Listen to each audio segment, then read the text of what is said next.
Oke. Terima kasih.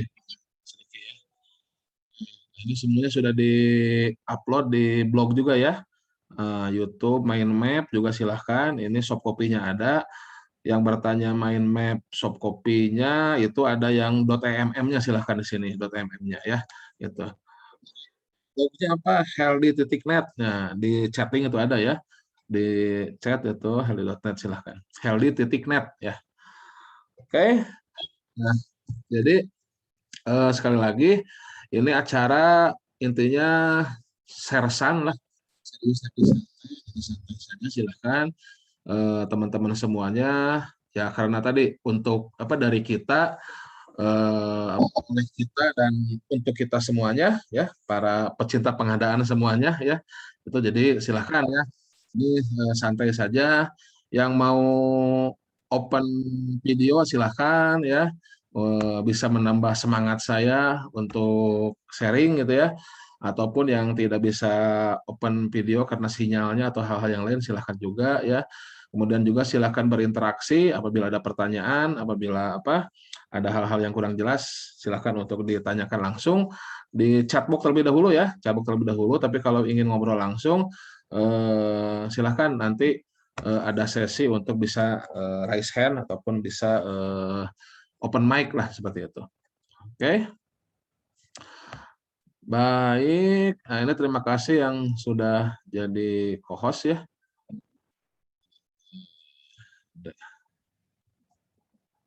Sudah jadi co-host, terima kasih dibantu ya. Jadi saya bisa konsentrasi sharing ya. Tolong apabila ada yang masuk bisa di-admit ya, silakan. Baik, kita mulai ya. Sebelum masuk ke materi selanjutnya ya terkait persiapan pengadaan, ini saya lihat banyak pertanyaan terkait itu apa? Terkait pelaku pengadaan ya, para pelaku ya, terkait pelaku pengadaan terutama dalam hal proses pemilihan penyedia ya, penyedia antara Pokja, PP ya, pejabat pengadaan dan pejabat pembuat komitmen. Saya sedikit ulangi ya, saya sedikit isi lagi terkait para pelaku ya, terutama dalam hal pemilihan penyedia. Nah, jadi yang melakukan pemilihan penyedia ya, yang mau melakukan pemilihan penyedia itu ada dua ya. Itu pertama ada pejabat pengadaan ya, dan ada Pokja ya yang melakukan pemilihan penyedia, Pokja pemilihan. Oke. Nah, pejabat pengadaan nilainya dibatasi sampai 200 juta. Oke. Dibatasi sampai dengan 200 juta. Pejabat pengadaan ini untuk melakukan pemilihan penyedia ya yang non kompetisi ini sebetulnya. Ini tidak ada dalam Perpres ya, tapi filosofisnya itu melakukan yang non kompetisi. Sedangkan Pokja pemilihan itu cenderung untuk melakukan yang pemilihan penyedia yang ada kompetisinya kalau Pokja ya itu. Nah, ini terlihat dari nilainya seperti sampai dengan 200 juta. Sampai dengan 200 juta itu non kompetisi karena dilakukan dengan pengadaan langsung ya, dengan pengadaan langsung. Dengan pengadaan langsung. Nah, pengadaan langsung ini oleh pejabat pengadaan ya, pengadaan langsung. Kemudian pengadaan langsung, kemudian juga penunjukan langsung untuk nilai sampai dengan 200 juta. Itu juga oleh pejabat. Sedangkan Pokja pemilihan dia melakukan tender ya, tender terus tender ya, kemudian seleksi ya, seleksi. Nah, jadi mengundang banyak penyedia. Kalau pengadaan langsung kan prinsipnya sama dengan penunjukan langsung juga hanya mengundang satu pelaku usaha. Sedangkan kalau tender seleksi ini bisa banyak pelaku usaha yang ya. Jadi filosofinya seperti itu. Nah, kemudian untuk e-purchasing nah ini sama juga pejabat pengadaan melakukan e-purchasing 200 juta ya. Nah, sedangkan yang di atas 200 juta, yang di atas 200 jutanya ini purchasing dilakukan oleh pejabat pembuat komitmen ya di sini. Nah, ini kenapa PPK, sebetulnya PPK itu dia tidak punya kompetensi untuk melakukan pemilihan penyedia. Yang punya kompetensi untuk melakukan pemilihan penyedia itu hanya pejabat pengadaan dan pokja pemilihan.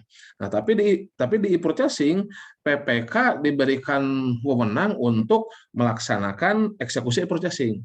Nah, kenapa ini PPK tidak memiliki kompetensi untuk memilih penyedia tapi melakukan e-purchasing dan nilainya juga di atas 200 juta? Ya sebetulnya karena e-purchasing itu sebetulnya itu proses di ujung, itu proses pelaksanaan kontraknya.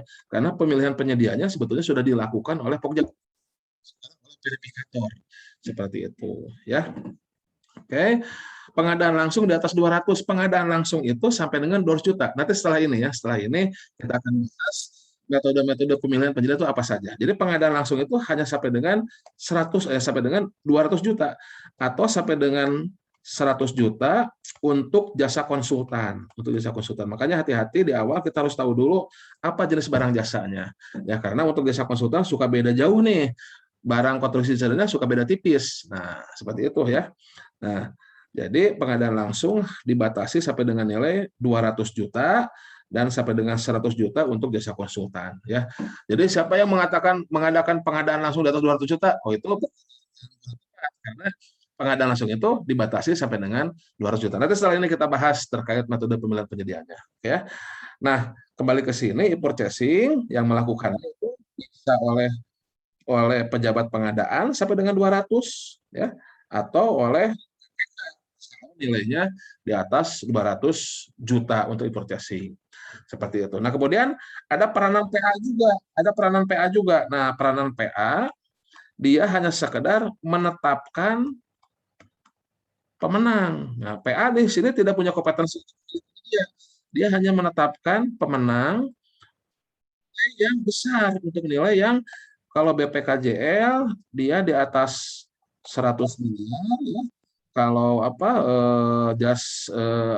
kalau jasa konsultan 10 miliar juga di sini untuk e-purchasing ya, termasuk juga untuk e-purchasing. Nah, ini. Nah, dia tidak melakukan pemilihan penyedia. Dia tidak melakukan pemilihan penyedia, dia hanya pemilihan penyedianya oleh Pokja, pemilihan penyedianya. E-purchasing memilih barangnya itu oleh PPK. Nah, jadi CPA itu hanya sekedar tahu dan tanda kutip ikut bertanggung jawab ketika untuk pengadaan-pengadaan yang besar. Nah, seperti yang sudah dijawab di Telegram tuh. Terima kasih yang sudah menjawab ya. Bagus sekali jawabannya. Oke. Ya, teman-teman semuanya terkait sebagai tambahan dari materi kemarin itu tentang para pelaku pengadaan. Oke. Nah, sekarang kita masuk ke proses persiapan yang mana kita tahu itu kan ada 3 tahapan besar ya, yaitu ada perencanaan, kemudian ada persiapan dan ada pelaksanaan. Oke. Nah, kemarin kita baru bicara terkait prinsip etika, definisi pengadaan, jenis barang jasa, ibaratnya itu baru konsep fondasi awalnya. Nah, sekarang kita mulai masuk bagaimana kita melaksanakan pengadaan barang jasanya ini, yang mana dalam pelaksanaan kita ada 3 tahapan. Ada perencanaan, persiapan, dan pelaksanaan. Perencanaan juga belum dibahas ya. Nah, kita mulai dengan tahapan perencanaan pengadaan. Apa yang dilakukan? Oh, suaranya mengecil, tidak jelas, dan terpotong. Baik, aduh ini saya pakai jaringan hotel ini sebetulnya nih. Oke, testing bagaimana sekarang suaranya ini? Oke, mohon maaf kalau kurang bagus ini. Aman ya, jelas ya? Oh, jelas nih, berarti ini kalau kurang jelas, coba dicek ininya apa? Dicek jaringannya nih.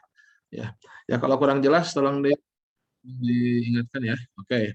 Atau saya dekatkan ini ya, mic-nya. Oke. Nah, kita sekarang akan mulai bagaimana melaksanakan pengadaan itu mulai dari tahapan perencanaan. Oke. Nah, saya tidak akan terlalu dalam sampai ke Perlem ya, cukup di Perpres saja. Pertama, perencanaan pengadaan. Nah, apa-apa saja yang dilakukan dalam perencanaan pengadaan. Oke. Nah, di dalam perencanaan pengadaan ini adalah hal dilakukan ya. Nah, kita tahu bahwasannya cara pengadaan ada dua ya, yaitu dengan swakelola dan dengan penyedia cara pengadaan. Nah, bagaimana kita melaksanakan perencanaan pengadaan ketika dilakukan dengan swakelola? Ini ya di dalam Perpres hanya 3 ini, yaitu pertama penentuan tipe swakelola. Kita tahu swakelola tipenya ada 4 kan ya. Tipe oleh KLPD penanggung jawab anggaran, kemudian tipe yang kedua oleh KLPD lain ya sebagai pelaksana swakelola, tipe ketiga oleh organisasi masyarakat ya yang punya kompetensi, punya keahlian, kemudian yang keempat oleh kelompok masyarakat. Bagaimana kita bisa menentukan tipe swakelola? Bagaimana kita menentukan tipe swakelola tipe 1, tipe 2, tipe 3, 4? Ya, saya dekatkan lagi ya. Saya dekatkan lagi atau sebentar, suaranya saya pindahkan ke oh ada notifikasi masuk. Ya, ya, ya. Atau saya pindahkan suaranya ke sini sebentar ya. Saya ini saya matikan yang di sini sebentar. Saya matikan suara yang di sini, disconnect audio.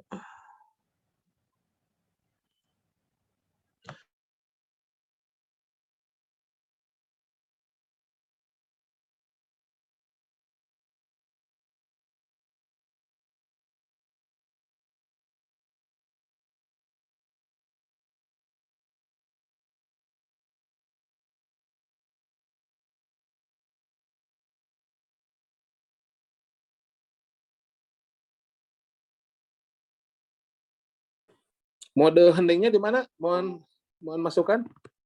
Sudah terdengar suara saya? Aptikan. Oke. Oke, ini saya lebih dekat lagi nih. Saya pakai tablet ini suaranya. Oke, kita lanjut ya. Kita lanjut ya, mudah-mudahan tidak ada gangguan lagi.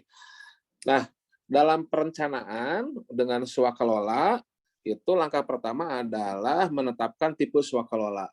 Ya, menentukan tipe swakelola. Nah, ada dari 4 tipe itu bagaimana kita menentukan tipe 1, 2, 3 atau 4? Itu adalah ya dilihat siapa bank jagonya, siapa yang bisa melaksanakan pengadaan kita, ya.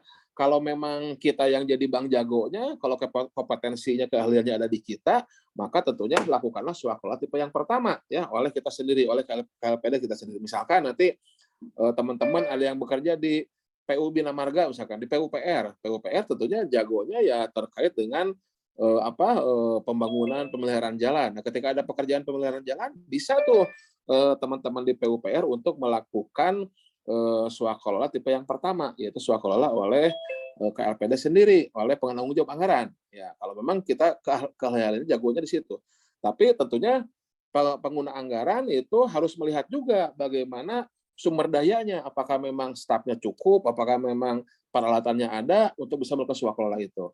Kalau walaupun kompetensinya ada tapi tidak cukup sumber dayanya, maka ya tentunya pilihan lain adalah dengan melakukan pemilihan penyedia. Atau sebelum ke pemilihan penyedia, kita lihat ada nggak KLPD lain yang memang bisa mensuplai ataupun melaksanakan memenuhi kebutuhan pengadaan kita.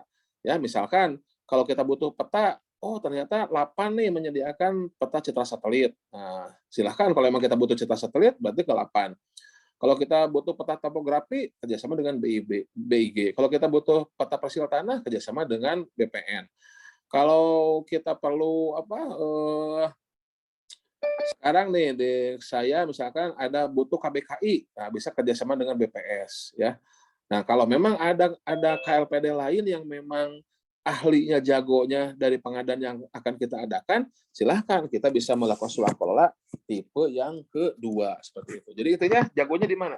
Kalau memang keahliannya ada di ormas, organisasi masyarakat, silahkan ya. Walhi jagonya lingkungan hidup, ICW jagonya anti korupsi, Transparansi Internasional jagonya masalah transparansi. Silahkan ya, itu tipe yang ketiga. Atau tipe yang keempat, nah seperti sekarang ini swakelola tipe 4 ini ya, karena kebutuhan teman-teman semua termasuk saya juga butuh gitu kan.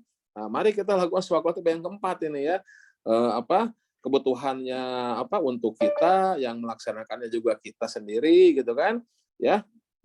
tentunya ya manfaatnya semuanya untuk kita sendiri, ya, dan dilaksanakan juga oleh kita sendiri, silakan ya. Ya. Oke, nah itu swakalola tipe yang keempat oleh ormas. Nah, selanjutnya kalau sudah kita menentukan siapa pelaksana swakalolanya, kita buat spesifikasinya. Setelah ini kita bahas spesifikasi ya.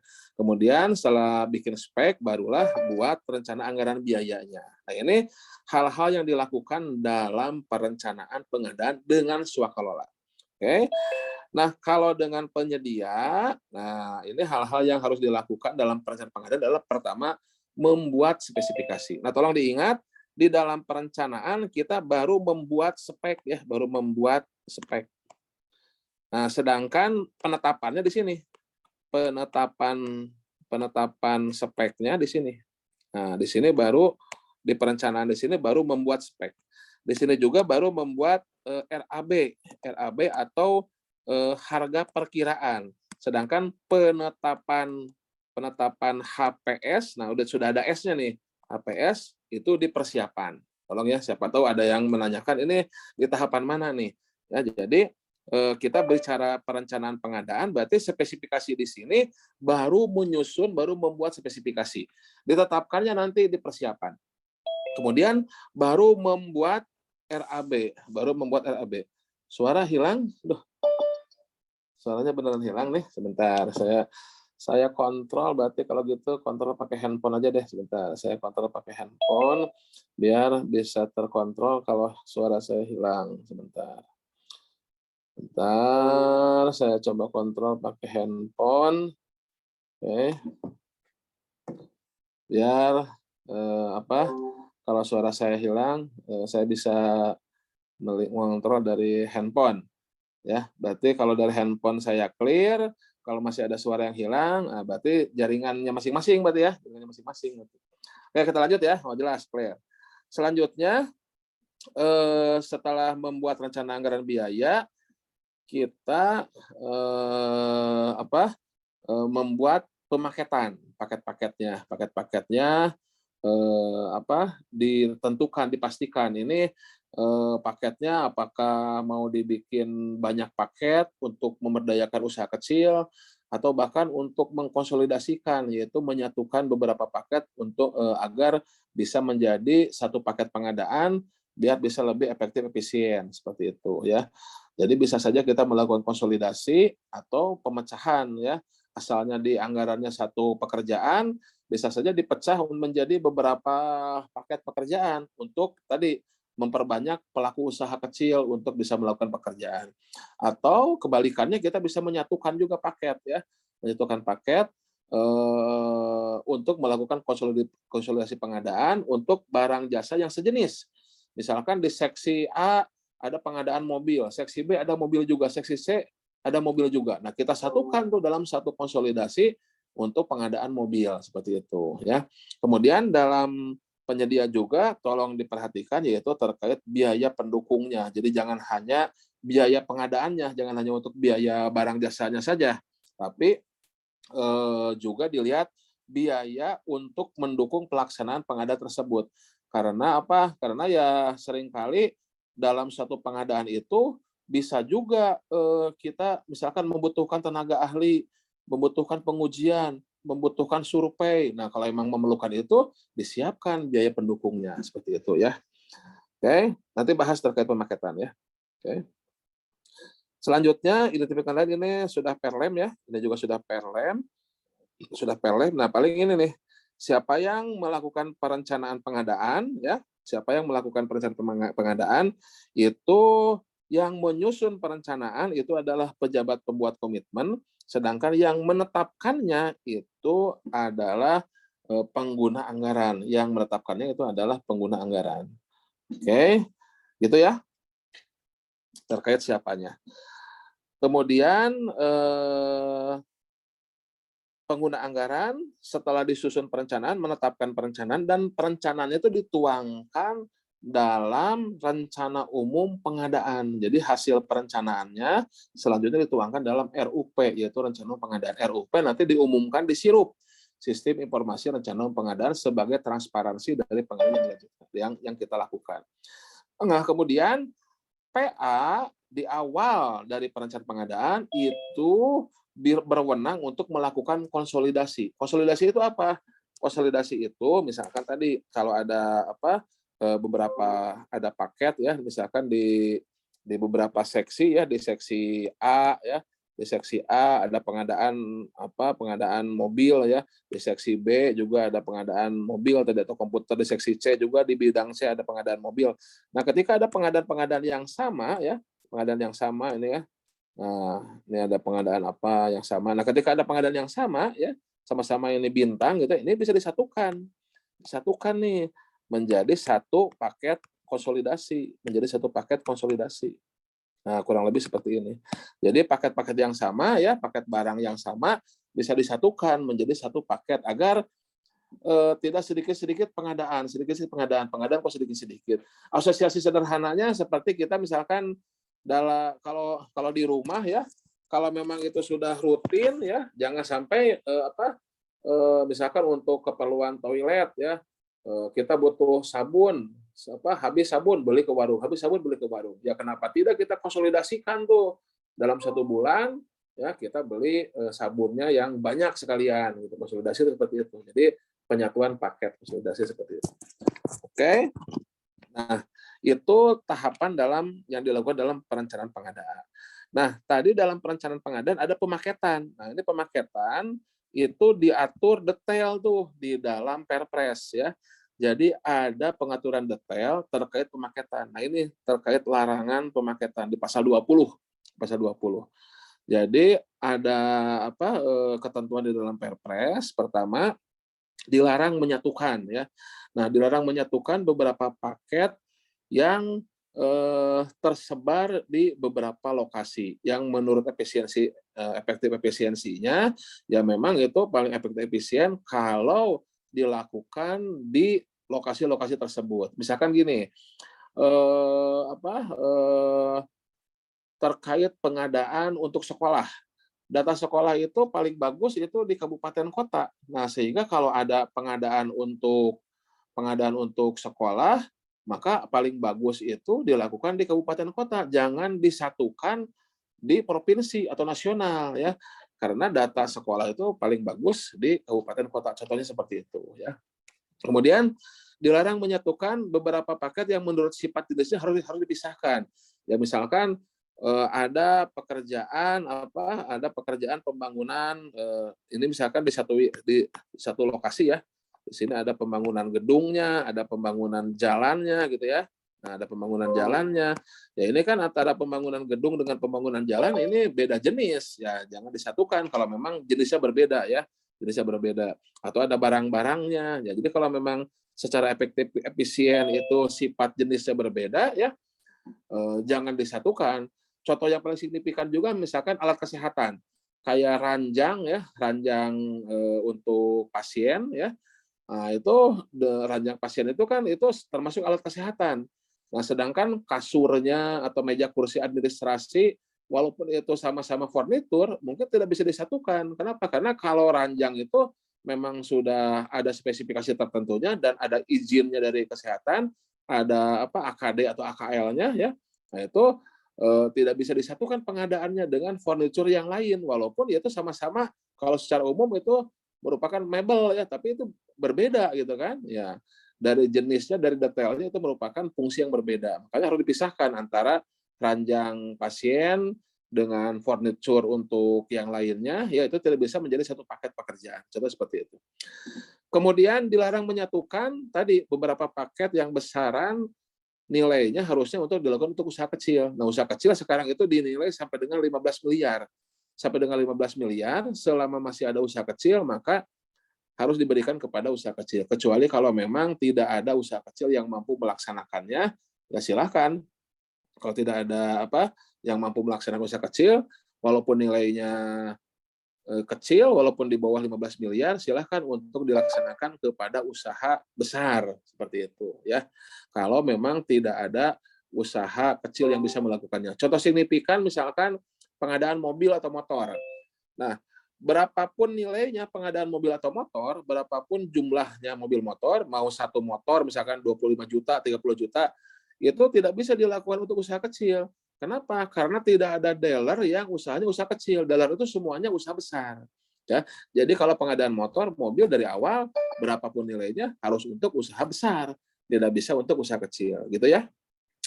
Nah, kemudian yang sering menjadi modus adalah tidak boleh memecah paket menjadi beberapa paket dengan maksud untuk menghadiri tender seleksi.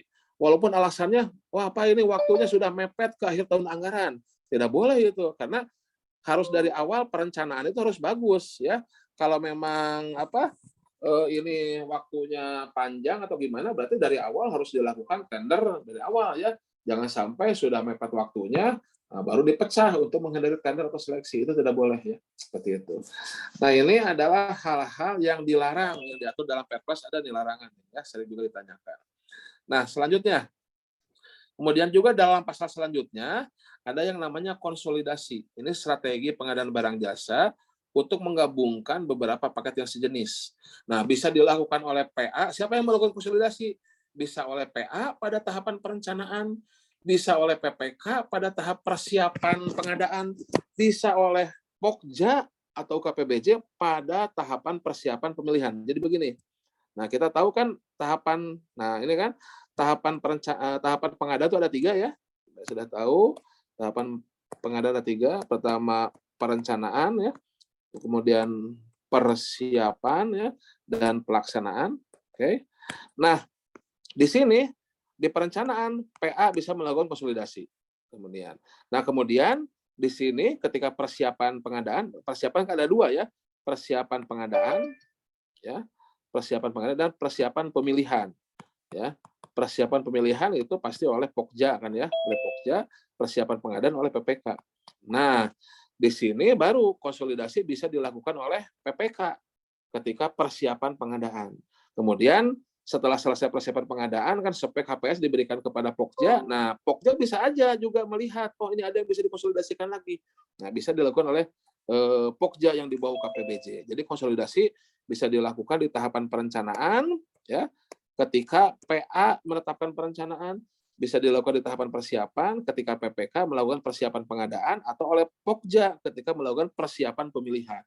Di pelaksanaan bisa dikonsolidasikan? Nggak bisa. Kalau pelaksanaan kan sudah eksekusi, ya, sudah melakukan pelaksanaan pemilihan, tender seleksi, atau melaksanakan kontrak, nggak bisa. Itu sudah berjalan seperti itu.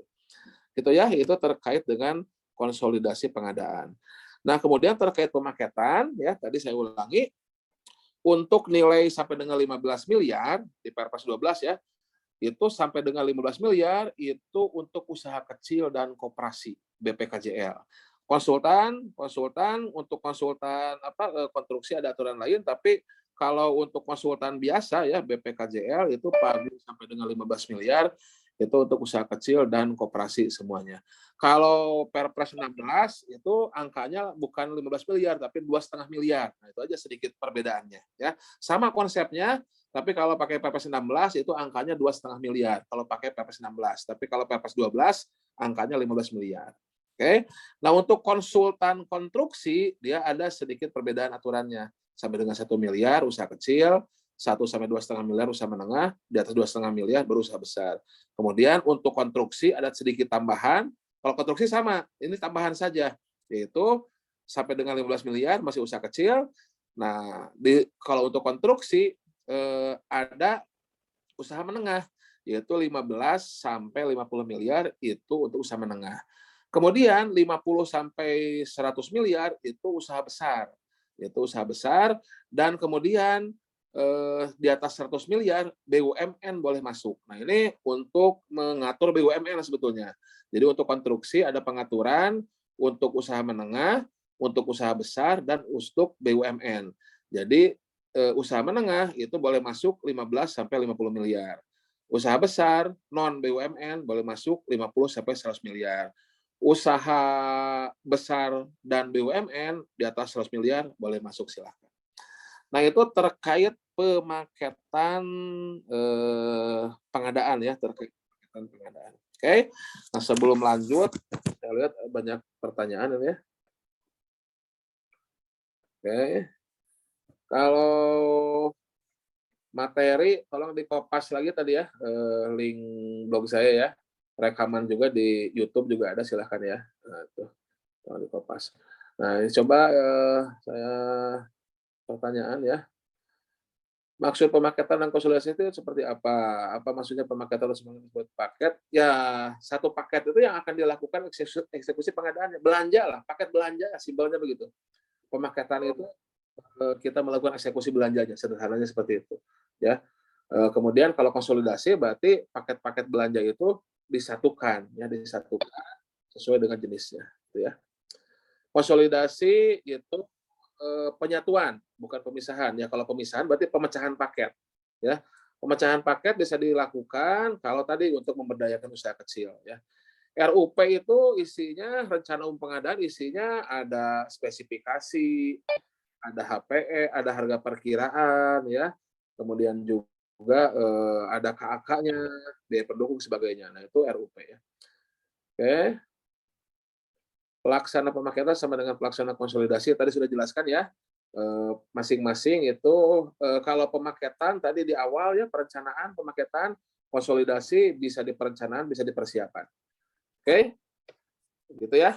Nah, tadi chatbox. Nah sekarang kita maju ke persiapan pengadaan, maju ke persiapan pengadaan.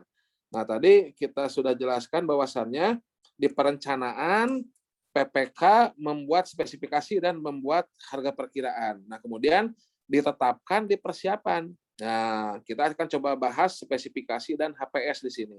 Termasuk juga di sini PPK menetapkan draft kontrak. Draft kontrak, ya, draft kontrak. Nah, nanti 3 hal ini akan diberikan kepada Pokja untuk dilakukan persiapan pemilihan.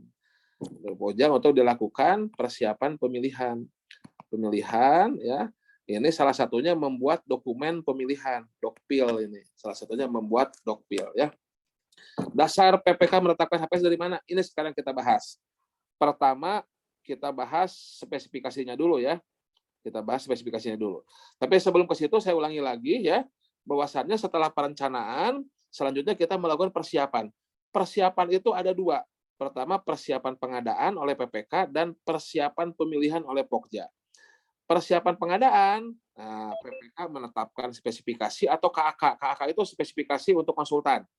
Harga perkiraan menjadi HPS, membuat rancangan kontrak, dan memastikan uang muka serta jaminan-jaminan yang diperlukan. Kemudian, kalau persiapan pemilihan penyedia oleh Pokja atau pejabat pengadaan, kalau pengadaan langsung ya, nah ini yang dipersiapkan adalah metode pemilihan, kualifikasi, evaluasi penawaran, dokumen penyampaian dokumennya 1 file, 2 file, 2 tahap, jadwalnya ya, dan nanti dimasukkan semuanya ke dalam suatu dokumen pemilihan. Nah, ini persiapan pemilihan oleh Pokja atau pejabat pengadaan.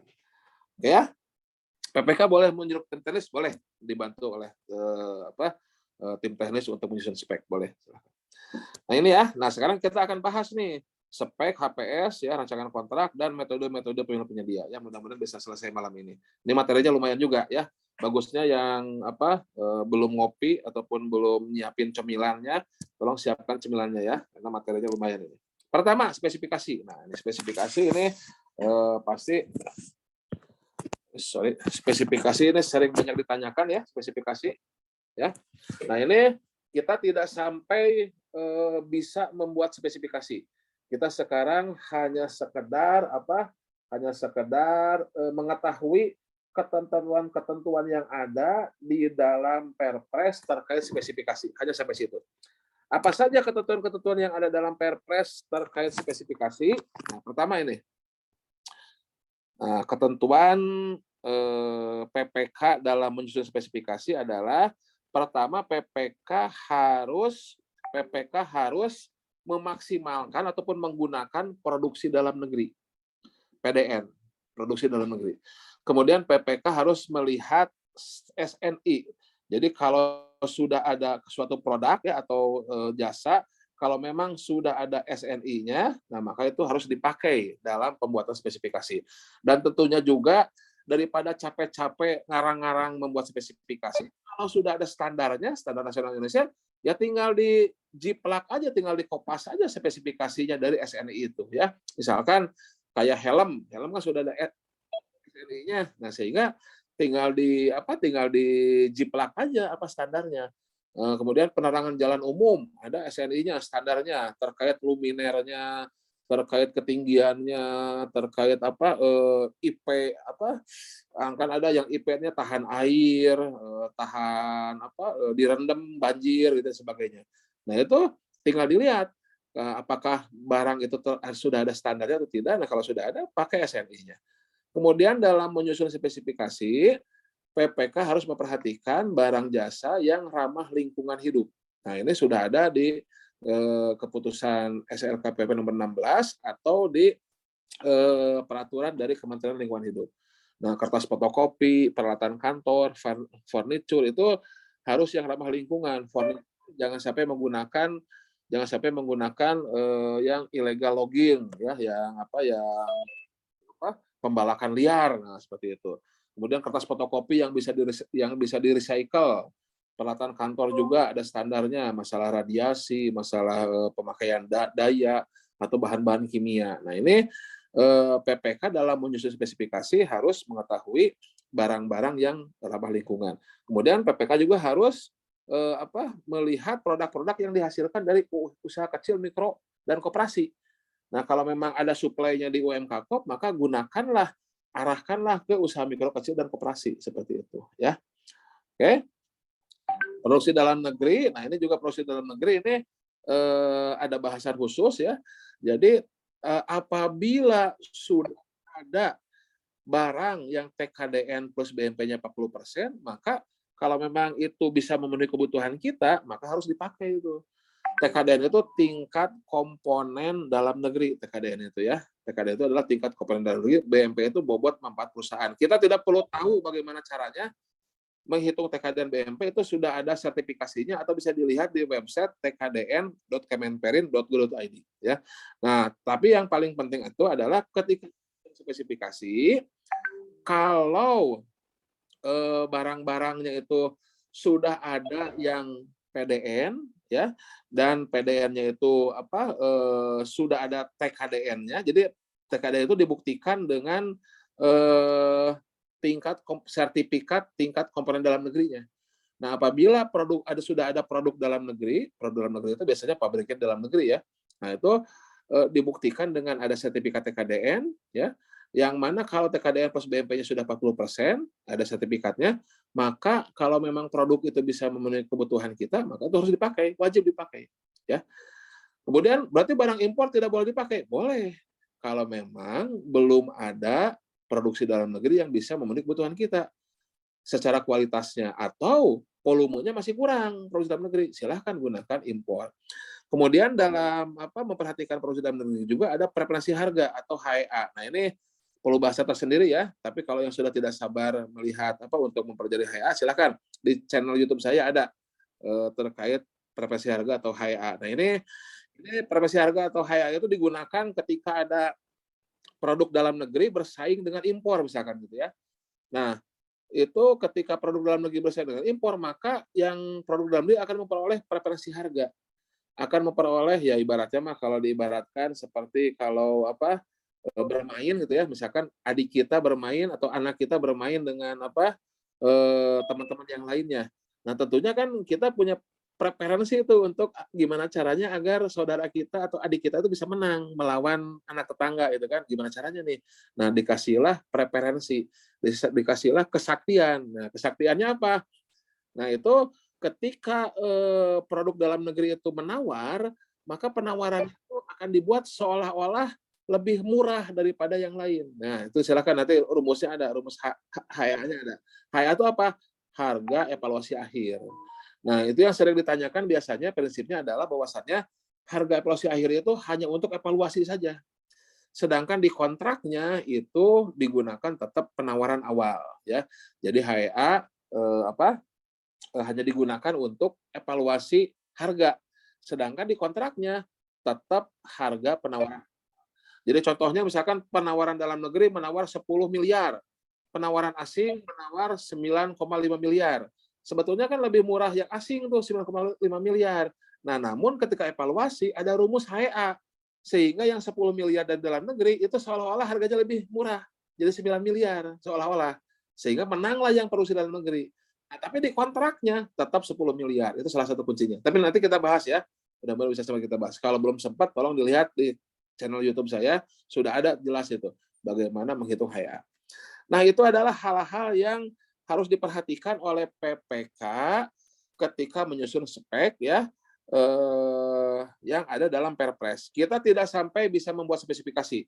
Karena kalau mau bahas membuat spesifikasi ya harus satu materi tersendiri. Nanti kalau membuat spek itu kan untuk menuangkan spesifikasi itu ada spesifikasi berdasarkan merek, ada spesifikasi berdasarkan sampel, ada spesifikasi berdasarkan komposisi, ada yang spesifikasi teknis detail, ada spesifikasi berdasarkan fungsi.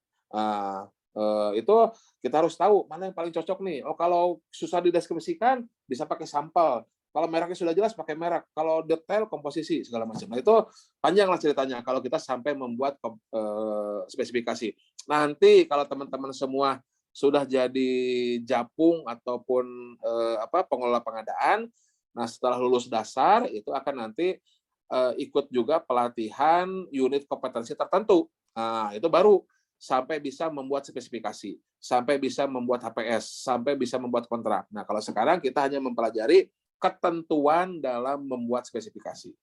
Kemudian, nah ini juga penting ini, dalam membuat spesifikasi, kita boleh menyebut merek. Tadi seperti yang sudah diungkapkan, salah satu pendeskripsian spesifikasi adalah dengan langsung menyebut merek. Nah, kapan boleh menyebut merek? Dalam Perpres itu untuk komponen barang jasa, untuk suku cadang, untuk bagian dari sistem existing, untuk barang jasa dalam katalog elektronik atau toko daring. Nah, ini silahkan bisa langsung menyebut merek yang memang kita butuhkan, yang memang sesuai dengan kebutuhan kita. Misalkan kita butuh komputer untuk perkantoran, ya langsung kalau memang kita butuhnya merek Axio, merek Zyrek, itu PDN ya. Nah, kita langsung sebutin aja Zyrek tipe ini ya. Itu sesuai dengan ini karena ini PDN ya, Zyrek Axio PDN sudah 40% ke atas kita pilih itu. Sebutkan Zyrek Axio ya, tipenya apa? Silahkan. Kalau memang itu sudah ada dalam katalog elektronik. Atau komponen misalkan ada mesin ya, komponen komponen bagian ngeprintnya, komponen bagian deteksinya. Nah, itu karena itu satu kesatuan mesin ya, mau tidak mau merek mesinnya merek ABC ya berarti komponennya juga harus ABC juga. Suku cadang, spare part mobil ya. Kalau spare part dari mobil merek A berarti spare partnya juga harus merek A seperti itu. Atau bagian dari sistem existing, misalkan kita punya sistem smart city. Nah, yang mana misalkan untuk monitor CCTV-nya itu merupakan sudah bagian terintegrasi. Nah, sehingga tidak bisa digunakan merek yang lain karena sistemnya hanya kompatibel dengan merek A. Nah, berarti sudah itu kita beli merek A bagian dari sistem existing. Komponen bagaimana? Komponen itu tadi itu seperti misalkan ada mesin besar atau ada robot ya. Nah, itu tangannya putus ataupun komponen untuk sensornya putus, rusak. Nah, itu mau tidak mau itu kan satu komponen itu kita ganti gitu kan. Ya, ibaratnya satu bagian itu kita ganti ya. Oke, nah itu dalam penyebutan merek. Terus kemudian tender cepat. Tender cepat. Nah, tender cepat ini maksudnya dicoret itu apa? Bukan berarti tender cepat itu hilang. Tender cepat masih ada, cuman waktu Perpres 16 ketika kita mau melaksanakan tender cepat, maka kita bisa menyebutkan merek. Boleh langsung menyebutkan tender cepat. Nah, di Perpres 12, nah ini sedikit perubahannya, ya ketika tender cepat bukan tidak boleh menyebut merek, tapi tidak boleh langsung menyebut merek. Pada intinya dengan metode pemilihan apapun, mau tender cepat, pengadaan langsung, penunjukan langsung, itu boleh menyebut merek. Asal yang memenuhi kriteria ini. Selama memenuhi kriteria ini, mau tender pun, kalau itu mau tender komponen, mau tender suku cadang, silahkan menyebut merek. Tender cepat pun, kalau memang sesuai dengan aturan ini, silahkan menyebutkan merek. Nah, itu. Jadi, kalau waktu Perpres 16, tender cepat itu termasuk yang boleh langsung menyebut merek, tanpa melihat persyaratan ini. Tapi sekarang persyaratan ketentuan penyebutan merek langsung dalam tender cepat itu dicoret sehingga mau dengan metode pemilihan apapun silahkan boleh menyebut merek asal sesuai dengan ketentuan penyebutan merek ini di dalam Perpres, ya. Oke? Nah, itu terkait spesifikasi. Itu terkait spesifikasi. Kemudian selanjutnya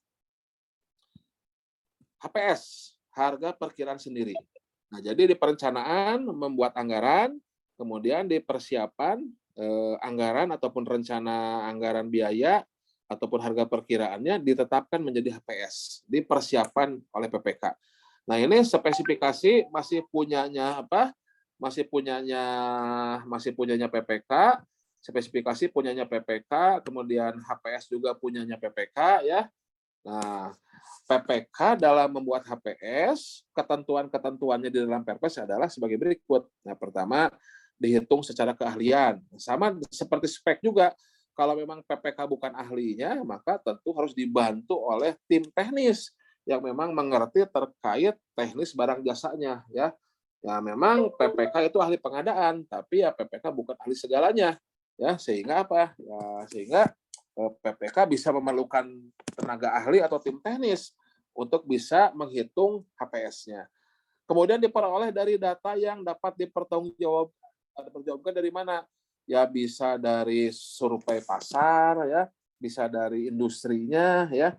Dari online shop boleh, tapi ya kita harus betul-betul yakin pada intinya data yang kita peroleh adalah data harga real pasar di lapangan. Jadi HPS itu adalah harga pasar, harus mendekati pasar seperti itu. Kemudian HPS totalnya rahasia. HPS totalnya terbuka, tidak rahasia. Rinciannya yang rahasia. Nah, itu juga sering ditanyakan, ya. Mendasar itu. Jadi rincian HPS yang rahasia, totalnya terbuka, ya. Tapi kalau ini sebagai pengayaan juga, kalau di public procurement, ya, di umum itu HPS biasanya dirahasiakan. Kalau di luar, ya, di swasta gitu, ya, minimal berapa sumber untuk penyusunan HPS itu ya tergantung, itu bebas lah, intinya secukupnya saja sudah yakin bahwasannya itu sudah mendekati harga pasar. Ya seperti kita mau beli barang di online shop, ya, di Tokped ataupun di Shopee ya, di beli-beli, ya, itu kita kan suka sebetulnya secara tidak sadar, ya, saya sebetulnya, ya, mungkin teman-teman juga sama, itu kita melakukan survei harga tuh, ya, survei harga, ya. Jadi yang ini berapa nih, sini, oh ini kan, nah paling beda berapa, udah. Nah, itu seperti itu mendekati harga pasar, ya. Yang dicoret tidak berlaku lagi, ya, yang dicoret tidak berlaku lagi di Perpres 12. Namun maksudnya ini bukan berarti HPS-nya tidak plus PPN. Ini dulu waktu Perpres 16 ada istilah total HPS, ada istilah nilai HPS. Total HPS adalah nilai HPS plus PPN, itu membuat pusing. Intinya HPS ya sudah termasuk ke dalam PPN-nya, sudah ada keuntungannya, sudah ada overhead cost-nya, semua sudah di dalam HPS itu. Gitu intinya, ya. Jadi bukan berarti tidak plus PPN, HPS itu harus plus PPN. Tapi terlepas PPN-nya mau di dalam HPS mau di luar, intinya nanti pengadaan itu harus ada PPN-nya gitu, ya. Jadi biar tidak pusing, ya. Intinya mau nilai HPS, mau total HPS itu sudah memperhitungkan keuntungan, sudah melakukan biaya-biayanya, PPN, dan itu adalah harga pasar, ya. Nanti pajaknya mau dimasukkan ke dalam HPS boleh, mau di luar HPS boleh, tapi intinya ketika melakukan pengadaan pajaknya. Begitu, ya. Nah, kemudian ini juga penting, yaitu terkait fungsi HPS. Apa fungsi dari HPS, ya? Nah, HPS itu berfungsi pertama itu adalah, jadi belum menyalakan. Jadi HPS itu adalah merupakan batas tertinggi. Batas tertinggi. Jadi HPS itu batas tertinggi. Batas tertinggi penawaran. Jadi ketika ada penawaran yang di atas HPS, ya. Nah, maka ini bisa digugurkan, ya.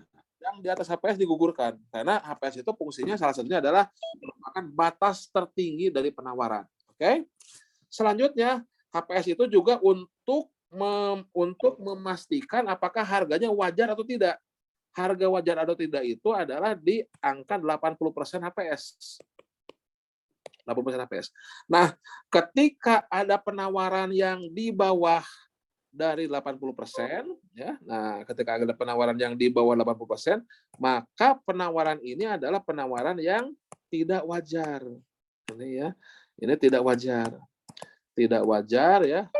Tidak wajar dalam artian kemurahan, terlalu murah. Jadi kita ragu. ini apa yakin nggak nih bisa dilakukan? Harganya sangat murah sekali. Nanti dalam pelaksanaannya kita harus melakukan klarifikasi, konfirmasi. Ini kenapa harganya murah? Kalau memang make sense, maka itu bisa dilaksanakan. Nah, dengan catatan kalau harganya tidak wajar, maka nanti jaminan pelaksanaannya ya, jaminan pelaksanaannya itu menjadi 5% dari HPS. Makanya salah satu fungsinya adalah untuk penentuan jaminan pelaksanaan untuk harganya yang tidak wajar ya. Kalau ketinggian dari HPS nggak bisa ya. Kalau ketinggian HPS itu digugurkan. Tapi ada kecuali untuk jasa konsultan ya dengan metode evaluasi kualitas itu bisa dinegosiasi. Ya. Jadi kalau jasa konsultan itu ada negosiasi. Kalau negosiasinya turun HPS boleh ya. Tapi itu sudah sudah agak lebih jauh gitu ya. Tapi pada intinya secara umum HPS itu adalah batas tertinggi penawaran ya. Tertinggi penawaran, kalau lebih dari penawaran maka digugurkan, ya, tidak boleh. Nah, kemudian yang kedua, HPS itu adalah menilai kewajaran harga satuan. Ya, harga tidak wajar itu adalah harga di bawah 80% HPS. Kemudian kalau harga tidak wajar, maka jaminan pelaksanaannya itu menjadi 5% dari HPS. Kalau yang normal harganya itu 5% dari kontrak. 5% dari kontrak. Kalau tidak wajar itu 5% dari HPS, gitu ya. Kemudian ketentuan lain terkait HPS adalah HPS tidak menjadi dasar perhitungan kerugian negara. HPS tidak menjadi dasar perhitungan kerugian negara dan HPS memiliki expire date. Jadi tidak boleh jadul, tidak boleh kelamaan HPS-nya. Itu hanya 28 hari kerja sebelum pemasukan. Dalam artian jangan sampai sekarang kita tender, sekarang kita pemasukan, HPS-nya Januari yang lalu. Wah, sudah kelamaan. Jadi kalau hari ini akhir pemasukan penawaran, maka HPS-nya tidak boleh lebih lama dari 28 hari kerja ke belakang. Seperti itu. Kemudian kalau di spesifikasi, ada yang boleh menyebut merek dalam spesifikasi, kalau HPS ada yang tidak perlu HPS. Nah, ini juga sering ya, yaitu untuk pengadaan sampai dengan 10 juta. Ya. Kemudian untuk e-purchasing dan untuk pekerjaan terintegrasi. Kalau 5% dari pagu anggaran itu beda lagi. Nah, kan pagu itu anggarannya, pagu itu ibaratnya uang di dompet. Pagu itu uang di dompet, kita punya uang berapa, kita punya alokasi berapa nih. Atau kita punya anggaran berapa nih, misalkan untuk pendidikan, misalkan ya. Atau untuk beli sepeda, saya punya anggaran 10 juta nih buat beli sepeda. Terus setelah survei ternyata, sepeda yang saya butuhkan ternyata kisarannya di angka 7-8 juta misalkan. Nah, anggaran 10 juta, HPS-nya 7,5 juta, ketika eksekusi dapatlah yang 6 juta misalkan. Nah, seperti itu kurang lebih ya. Nah, kalau untuk pekerjaan terintegrasi, ini tidak perlu HPS. Yang digunakan adalah pagu anggaran. Yang digunakan adalah pagu anggaran untuk pekerjaan terintegrasi, seperti itu. Nah, jadi untuk sampai dengan 10 juta, yang dengan nota pembelian, nota pembayaran, bukti pembayaran, tidak perlu HPS. E-purchasing, tidak perlu HPS. Kemudian pekerjaan integrasi juga tidak perlu HPS karena dia menggunakan pagu anggaran. Apa bedanya pekerjaan terintegrasi dengan konsolidasi? Kalau pekerjaan terintegrasi, ya, nah ini kan kita tahu ada 4 jenis barang jasa ya, barang, pekerjaan konstruksi, jasa lainnya, dan jasa konsultan. Kalau pekerjaan terintegrasi, itu menggabungkan 2 atau 3 jenis barang jasa, menggabungkan. Nah, ini pekerjaan terintegrasi. Nah, ini terintegrasi. Oke. Jadi beda jenis barang jasa. Jadi misalkan membangun stadion ya, stadion khusus Olimpiade. Di sini ada barangnya, barang-barang, bangku, scoring board segala macam. Terus fisiknya, konstruksi stadionnya. Ini konstruksi berarti kan, konstruksinya. Terus mungkin termasuk desainnya juga, konsultannya juga, karena ini desainnya khusus. Ini pekerjaan terintegrasi ini. Tapi kalau konsolidasi, ini satu jenis barang jasa. Ya, nah misalkan beli tadi komputer laptop, ya, komputer laptop ya, nih. Laptop itu beli laptop ada di Ada di bagian umum, ada di bagian apa, ada di bagian apa. Nah, ini disatukan dalam satu paket. Ini masih sama-sama barang, ya. Kemudian konsultan, ya misalkan konsultan ada konsultan pengawas di beberapa tempat ya. Jadi satuin aja paketnya seperti itu. Jadi masih dalam satu jenis barang jasa kalau konsolidasi, masih dalam satu jenis barang jasa. Kalau terintegrasi itu beda jenis barang jasa. Oke, seperti itu. Lanjut ya. Nah, kita sudah sampai ke harga perkiraan sendiri. Oke. Total pekerjaan EPC berarti dari mana? Itu sudah lebih advance ya. Ya tentunya harus dilihat itu EPC-nya EPC apa dulu gitu kan. Dari mana ya bisa survei pasar, bisa dari kontrak-kontrak terdahulu, bisa dari asosiasinya, banyak sumbernya ya, silahkan itu. Oke. Selanjutnya yang harus dipastikan oleh PPK adalah jenis kontraknya ya. Kontraknya. Nah, ini jenis kontrak ya silahkan dihafalkan ya, karena SKB harus hafal ya. Kalau untuk dasar sih saya selalu bilang tidak usah dihafalkan, lihat aja contekannya. Tapi kalau untuk SKB harus dihafalkan wayahna. Nah, jadi untuk per masing-masing barang jasa ada kontrak lumsum, harga satuan, gabungan, kontrak payung, biaya plus imbalan ya. Nah, ini silakan dihafalkan. Nah, saya ingin menjelaskan lumsum itu apa? Lumsum itu borongan, lumsum itu pekerjaan borongan. Kalau harga satuan yang diikat itu adalah harga satuannya ya. Kalau gabungan ada gabungan lumsum harga satuan, kalau kontrak payung itu kontrak yang bisa dipakai berulang-ulang, yang kita ikat baru harga dan spesifikasinya. Biaya plus imbalan itu fee-nya yang kita ikat.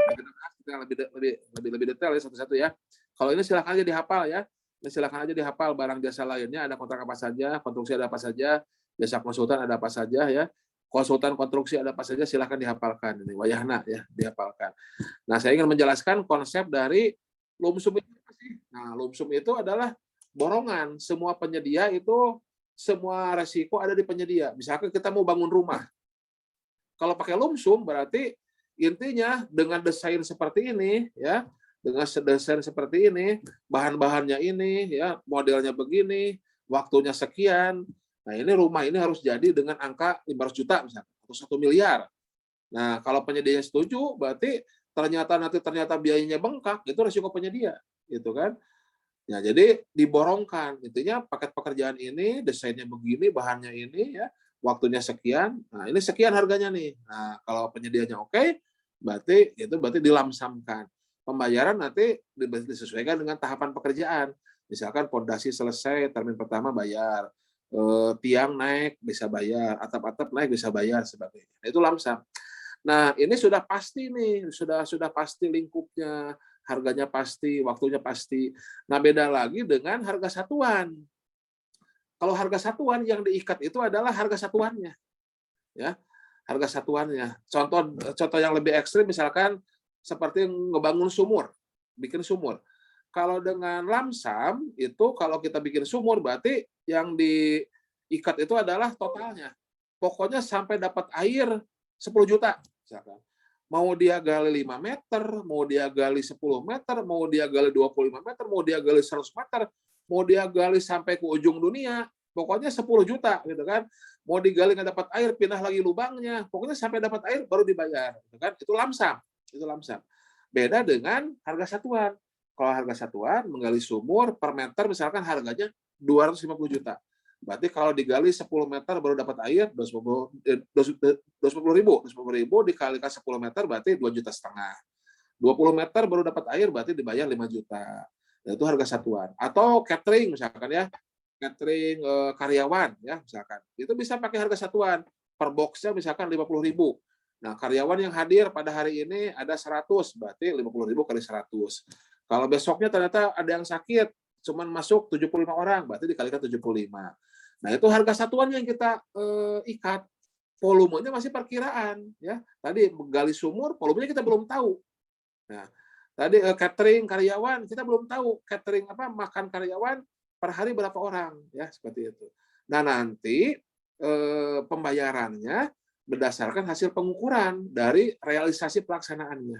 Seperti itu. Jadi nilai akhirnya ya setelah selesai pekerjaan baru bisa diketahui nilai akhir kontraknya.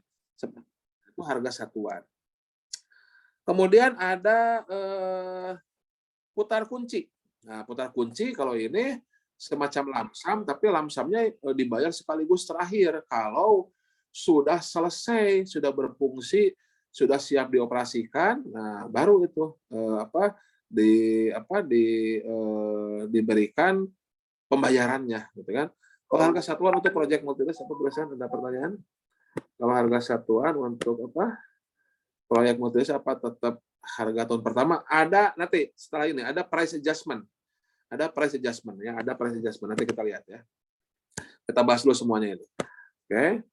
Nah, putar kunci tadi. Nah, silakan dihafal. Nah, ini ada di sininya. Nah, putar kunci. Nah, ini hanya untuk konteks, silakan ya. Silakan. Oke. Nah, putar kunci kalau sudah selesai barulah dibayar. Oke. Kemudian ada yang namanya cost plus fee. Nah, cost plus fee ini yang diikat adalah fee-nya. Nah, ini untuk barang jasa, kontrak jasa lainnya untuk darurat. Nah, jadi yang dipegang adalah fee-nya. Fee-nya bisa persentase atau bisa nilai nominal tetap. Jadi seperti apa? Seperti ngebangun rumah tadi ya. Kalau cost plus fee itu kita ikat itu adalah persentasenya. Jadi tolong bangun rumah nih, speknya gini-gini, nanti kamu dapat 10% dari total biaya pembangunan rumah. Nah, kalau biaya pembangunan rumahnya itu 100 miliar, berarti dapat 10 miliar, gitu kan, seperti itu. Atau dapat nominal. Ya, ini pokoknya untuk membangun ini saya kasih 100 juta misalkan. Jadi yang diikat adalah fee-nya, gitu seperti itu. Saya minum dulu. Itu cost plus fee. Kemudian untuk konsultan ada waktu penugasan. Nah, waktu penugasan ini seperti apa? Seperti harga satuan, tapi yang diikat adalah waktunya, karena kan tenaga ahli biasanya ada Menman, Menweek gitu kan. Nah, itu yang diikat adalah waktu penugasannya. Seperti itu. Jadi harga satuan untuk waktu penugasannya. Kurang lebih seperti itu. Kalau time base ya seperti itu. Oke, nah itu pengertian dari jenis-jenis kontrak. Digunakan untuk barang jasa apa? Nah, ini silahkan lihat di hafalannya. Silahkan, ini wajib dihafal ya, silahkan ya. Oke. Nah, itu jenis kontrak. Nah, sebelum ke yang lain-lainnya, coba saya ingin lihat pertanyaan ya. Oh, kontrak payung belum ya, maaf ya. Kalau kontrak payung ya, kontrak payung itu kontrak yang berbentuk payung ya. Kontrak yang berbentuk payung, terutama cocoknya di Kota Bogor yang kota hujan. Nah, ini kontrak payung ini ya. Kontrak yang berbentuk payung ya, mudah-mudahan bagus ya.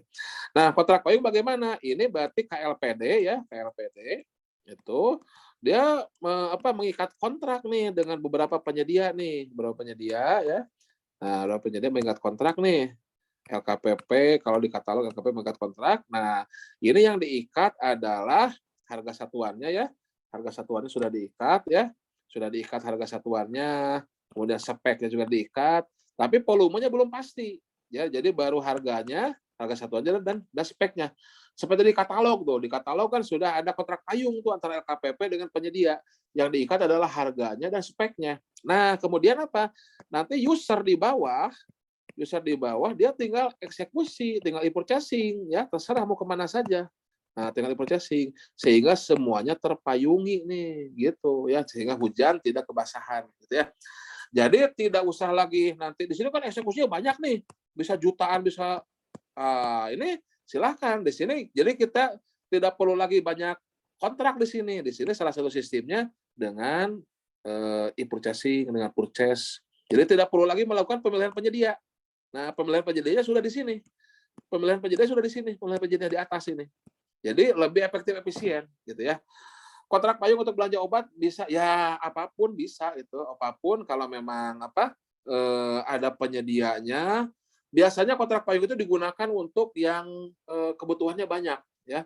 Penyediaannya banyak, kebutuhannya banyak, sehingga sehingga tadi itu kita sekali melakukan pemilihan penyedia, sekali berkontrak, nah nanti yang di bawah itu tinggal call off, tinggal purchase saja seperti itu ya. Oke, nah itu kontrak payung. Oke. Ada pertanyaan apa lagi?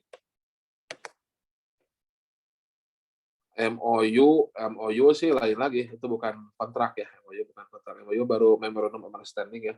Itu belum ke kontrak. Oke. Break dulu ya. Setelah ini kita break dulu ya. Nah, setelah ini kita commercial break dulu. Oke. Kenapa hanya untuk darurat yang cost plus fee? Kalau untuk di umum memang itu cost plus fee bisa, tapi ya kita mengadopsi sedikit-sedikit lah gitu ya, masih sedikit-sedikit. Ini pun masih menjadi perdebatan ya seperti itu. Karena untuk darurat kan harus gercep ya sehingga kalau dengan lumsum dengan harga satuan itu sulit. Ya kan kalau dengan harga satuan kita harus memastikan harganya pas atau tidak. Dengan lumsum juga kita harus bisa yakin sekian sampai selesai. Tapi kalau dengan cost plus fee kita hanya concern dengan imbalannya berapa. Nah, nanti masalah harga-harga lainnya harus real cost. Makanya digunakan untuk darurat. Gitu filosofinya. Ini sudah filsafat ini ya. Seperti itu. Kontrak bayar di awal itu ada, tapi ya itu silahkan dituangkan dalam kontrak, tapi harus ada jaminan pembayaran. Tidak ada istilah namanya seperti itu ya. Oke. Nah, sudah. Yang bawah apa lagi? Contohnya kontrak payung itu, kontrak katalog antara KPP dengan penyedia, gitu ya. Contohnya itu, kontrak katalog ya contohnya. Oke. Setelah berkontrak payung untuk pemesanan tinggal, ya betul sekali ya. Jadi tinggal buat surat pesanan seperti katalog, seperti itu kurang lebih. Jika pembelian di bawah 10 juta, ya pembelian di bawah 10 juta dengan nota pembayaran cukup itu ya. Dalam artian kontrak payung itu ya nilainya bisa berapapun silahkan. Yang penting sudah ada kontrak awalnya dipayungi. Jadi nanti tinggal pesan gitu kan, itu ya. Ibaratnya ya seperti ginilah sederhananya kontrak payung itu misalkan saya punya karyawan ya punya karyawan di kantor ya. Terus di kantor di sebelah kantor tuh ada warung, misalkan ya ada warung nasi gitu ya. Nah, saya berkontrak payung tuh dengan warung nasi itu, beberapa warung nasi. Pokoknya nanti kalau ada karyawan saya yang makan di sini, di beberapa warung nasi ini, tolong dicatat, nanti saya yang bayar. Nah, sehingga apa? Sehingga si karyawan itu tidak repot-repot lagi nanti bertransaksi lagi, gitu. Transaksinya ibaratnya nanti semuanya akan saya yang nge-manage gitu kan, seperti itu ya. Nah, cuma sudah ditentukan menu ini harganya sekian, speknya sekian, kurang lebih seperti itulah. Jadi yang di bawah tinggal eksekusi saja. Tidak perlu lagi memilih-milihnya, tidak perlu lagi memilih penyedianya. Seperti itu kurang lebih. Oke, ya, kurang lebih seperti itu. Kita komersial break dulu ya. Barang 5 menit ya. Saya minum dulu ini. Minum dulu, kita komersial break dulu. Seperti biasa kita mendengarkan pesan dari sponsor. Mana pesan dari sponsornya? Saya lupa nih. Pesan sponsornya. Oh, ini nih. Kita dengarkan pesan dari sponsor. Saya minum dulu sebentar ya, mohon izin ya, 5 menit. Keren.id adalah sebuah event manajemen yang menaungi event offline dan online. Tadinya kita lebih ke event-event offline seperti company gathering, exhibition, conference, dan masih banyak lagi. Dan ini adalah salah satu event kita yang cukup besar, yaitu ICEE atau International Consumer Electronic Expo yang diselenggarakan di JCC tahun 2019. Namun, akibat adanya pandemi COVID-19, kita beralih nih teman-teman dari platform offline ke online. Kita juga memiliki acara rutin yang kita lakukan setiap minggunya. Ada di hari Selasa, Rabu, dan juga Kamis. Di hari Selasa dan Kamis, kita ada namanya Tech Webinar atau teknologi webinar. Nah, biasanya kita bakal ngomongin soal startup, bisnis, IT, teknologi, maupun topik-topik lainnya nih, seperti fashion, make up, mental health, dan masih banyak lagi. Untuk di hari Rabu, kita ada namanya Destination Series. Bentuknya sama nih, seperti webinar juga. Cuma ini kita lebih kayak ke jalan-jalan virtual. Kita setiap minggunya akan jalan-jalan nih ke destinasi yang berbeda, karena di webinar ini kita akan share soal kota-kota pariwisata di Indonesia. Menarik bukan? So, gimana sih cara beli tiketnya? Langsung aja simak video berikut ini.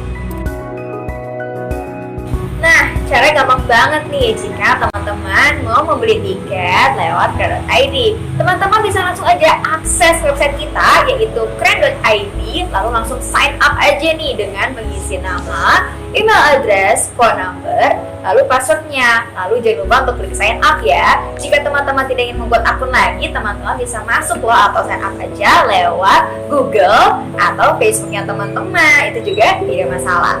Setelah sudah terregistrasi, teman-teman bisa langsung login aja. Nah, jika teman-teman sudah berhasil login, teman-teman akan masuk ke dalam halaman home dari website kren.id. Jika teman-teman ingin membeli tiket dari sebuah event, kalian bisa langsung scroll ke bawah dan klik explore all. Semua event dari partner dan event dari Kren akan tertera semua nih posternya di sini. Nah, jika posternya ada warna merah, kuning, oranye, itu biasanya punya Kren. Tapi, misalnya nih ada warna dari poster yang lain, misalnya warna biru, warna abu-abu, warna merah, itu biasanya punya partner. Nah, misalkan teman-teman mau membeli tiket, tinggal langsung klik aja salah satu poster eventnya. Lalu akan diarahkan ke halaman details event. Di sini teman-teman bisa melihat date and time, location, description, speaker dan moderator, door price, dan event rules. Jika sudah sesuai, bisa langsung klik check out. Setelah itu, akan diarahkan ke halaman kontak details. Jika sudah sesuai, bisa langsung klik continue.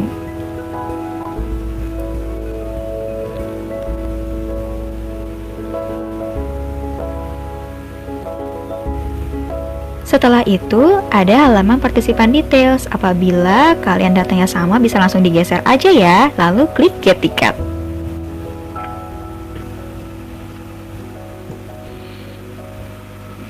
Selesai. Hasil untuk membeli tiket dari sebuah event di kren.id. Nah, tadi udah disinggung nih soal event partner. Maksudnya apa sih event partner? Jadi kini Kren sudah mulai melebarkan sayap ke arah ticketing management, di mana Kren menjadi wadah bagi peserta untuk membeli tiket dari sebuah event. Mulai dari apa aja sih eventnya? Bisa mulai dari acara webinar hingga konser musik, mulai dari acara yang gratis hingga acara yang berbayar. Nah, kita punya website khusus nih untuk para penyelenggara event, yaitu website io.kren.id. Di sini, para penyelenggara event dapat langsung membuat dan memaintain eventnya mereka loh. Nah, cara registrasinya mudah banget. Mereka tinggal ngikutin 3 step aja, yaitu melengkapi account information, organizer information, dan legal information, lalu klik register. Dan mereka sudah bisa langsung create event. Nah, kita memiliki 2 paket nih, ada community partner dan commercial partner. Untuk yang community partner kita ada di free event, dan commercial partner kita ada di paid event. Untuk yang di sebelah kiri ada Kren level of support, dan untuk yang 2 baris di atas, registrasi dan konfirmasi by email itu sudah tidak perlu difungsikan lagi teman-teman, karena itu sudah by system kami. Untuk yang free event, teman-teman akan mendapatkan benefit post feed di Instagram dan Facebook 1 kali, dan story di Instagram dan Facebook 1 kali, dan ini kita benar-benar tidak memungut biaya apapun loh. Jadi benar-benar gratis nih teman-teman, gampang lagi ya kan? Nah, untuk yang paid event kita ada 4 paket, yaitu bronze, silver, gold, dan platinum. Nah, ada masing-masing nih profit sharingnya. Maksudnya gimana sih? Untuk yang bronze kita ada di 5% kali total penjualan. Semisal, total penjualan teman-teman ada 1 juta, maka 5% dari 1 juta adalah milik Kren, dan 95% dari 1 juta adalah milik teman-teman. Dan kita ada tambahan benefit lainnya nih, yaitu post dan story di LinkedIn. Untuk yang silver, kita ada di 7,5% kali total penjualan, dan kita ada tambahan benefit lainnya yaitu di email blast. Untuk yang gold, kita ada di profit sharing 40% kali total penjualan, dan benefit tambahannya adalah room Zoom maksimal 500 live dan sudah unlimited, dan juga MC yang bisa membantu teman-teman untuk opening dan closing acara. Lalu yang terakhir kita ada di platinum, yaitu 50% kali total penjualan, dan tambahan benefitnya adalah all EDD production. Semua ini adalah benefit yang akan teman-teman dapatkan jika teman-teman bekerja sama dengan kami. Lalu kewajibannya apa sih? Cukup mencantumkan logo keren sebagai ticketing partner pada poster event teman-teman. Dan ada note nih di sebelah kanan bawah. Apabila teman-teman memilih paket yang free event, namun ingin menambahkan benefit di luar dari yang sudah tersedia, mohon dapat menghubungi kami ya.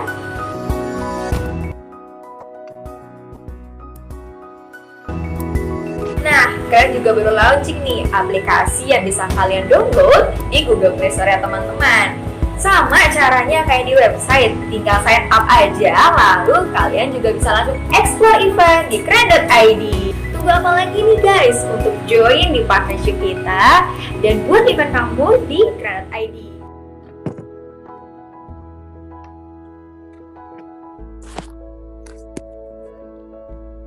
Oke. Baik. Sampai di sini ada pertanyaan dulu? Ada ya? Kalau nggak ada, saya akan ke ini dulu, ke metode pemilihan dulu nih. Yang jaminan ini agak panjang ya. Nah, saya coba akan ke metode pemilihan dulu ya. Metode pemilihan dulu. Oke. Bentar. Baik. Metode pemilihan penyedia. Oke, nah ini yang biar bisa nyambung ya dengan yang lain-lainnya. Jadi metode pemilihan penyedia enaknya sih pakai rangkuman ya. Nah ini. Nah, pakai rangkuman ini. Nah, metode pemilihan penyedia. Jadi metode pemilihan penyedia untuk barang konstruksi jasa lainnya ada 5. Ini di pasal 38 ya. Kalau konsultan di pasal 41 ya. Pertama untuk barang konstruksi jasa lainnya ada e-purchasing, pengadaan langsung, penunjukan langsung, tender cepat dan tender. Oke. Kemudian untuk jasa konsultan ada seleksi, penunjukan langsung, pengadaan langsung. Nah, gimana penjelasannya? Oke. E-purchasing, pengadaan langsung, penunjukan langsung, tender cepat, tender ini urutan. Yang sesuai pasal 38 ini urutan. Jadi, ketika teman-teman memutuskan untuk melakukan pengadaan barang jasanya ini melalui penyedia, ya dengan pilihan penyedia, maka opsi pertama adalah lihat dulu di katalog elektronik. Di katalog, lihat dulu di katalog ya.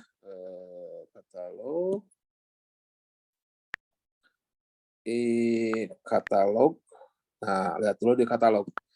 Lihat dulu di katalog, apakah sudah ada atau belum barang jasa yang teman-teman butuhkan di dalam katalog elektronik. Nah, kalau saya butuh handphone baru nih, ada nih yang kita butuhkan nih, Samsung Galaxy Flip misalkan. Nah, kalau ada di dalam katalog elektronik, maka ya silahkan teman-teman semua untuk bisa melakukan e-purchasing. Speknya sudah langsung menyebutkan merek tuh. Speknya sudah langsung menyebutkan merek. Apa beda katalog dengan toko daring? Toko daring lebih besar daripada katalog elektronik nanti. Katalog itu lebih agak-agak kaku ya, update produknya lambat, tapi toko daring nanti akan lebih besar lagi. Di dalamnya itu bukan hanya penyedia. Kalau katalog elektronik kan nayangin penyedia saja, tapi kalau toko daring nanti di dalamnya bisa ada marketplace-nya, bisa ada retailnya. Jadi intinya toko daring lebih besar nanti ya, lebih besar. Oke. Toko daring yang kecil contohnya Bela Pengadaan. Di dalam Bela Pengadaan itu ada e-marketplace-nya yang menampung tapi baru usaha kecilnya saja seperti itu ya. Oke, kita lanjut dulu ya. E-purchasing berarti e-commerce Shopee itu toko daring yang swasta ibaratnya mah, bukan untuk pemerintah. Nanti LKPP toko daringnya sudah ada di sini. Sudah ada toko daringnya di tokodaring.lkpp.go.id. Nah, di sini. Nah, ini toko daring untuk pemerintah. Oke ya. Nah, sekarang sedang registrasi mitra toko daring. Oke, ya. Tuh. Lanjut ke sini. Nah, jadi kalau barang jasa sudah ada dalam katalog, silahkan lakukan e-purchasing. Berarti tidak bisa e-purchase dari Shopee? Bisa. Bisa, tapi bukan. Nah, tapi ya ibaratnya dengan metode yang lainnya. Bisa dengan pengadaan langsung, penunjukan langsung, ya silahkan seperti itu. Nah, tentunya dilihat dulu penyediaannya. Makanya kita bahas dulu semua ini ya. E-purchasing, membeli barang jasa yang ada dalam katalog elektronik. Jadi sekali lagi, kalau barang jasa yang dibutuhkan oleh teman-teman itu sudah ada dalam katalog elektronik, langsung lakukan e-purchasing. Membuat speknya langsung boleh menyebut merek, HPS-nya pun tidak perlu HPS karena langsung aja sudah ada di sini harganya. Nah, itu e-purchasing. Oke ya. Selanjutnya, wah tidak ada nih barang-barang yang dibutuhkan di elektronik. Ya, Mas Rizky silakan. Barang-barangnya tidak dalam katalog elektronik nih, belum tayang misalkan gitu ya. Nah, pilihan lain adalah melakukan pengadaan langsung apabila nilainya tidak lebih dari 200 juta untuk BPKJL. Kalau untuk konsultan tidak lebih dari 100 juta ya. Kalau konsultan beda sendiri. Makanya ini ada garis beda ini. Ada garis antara BPKJL dengan jasa konsultan.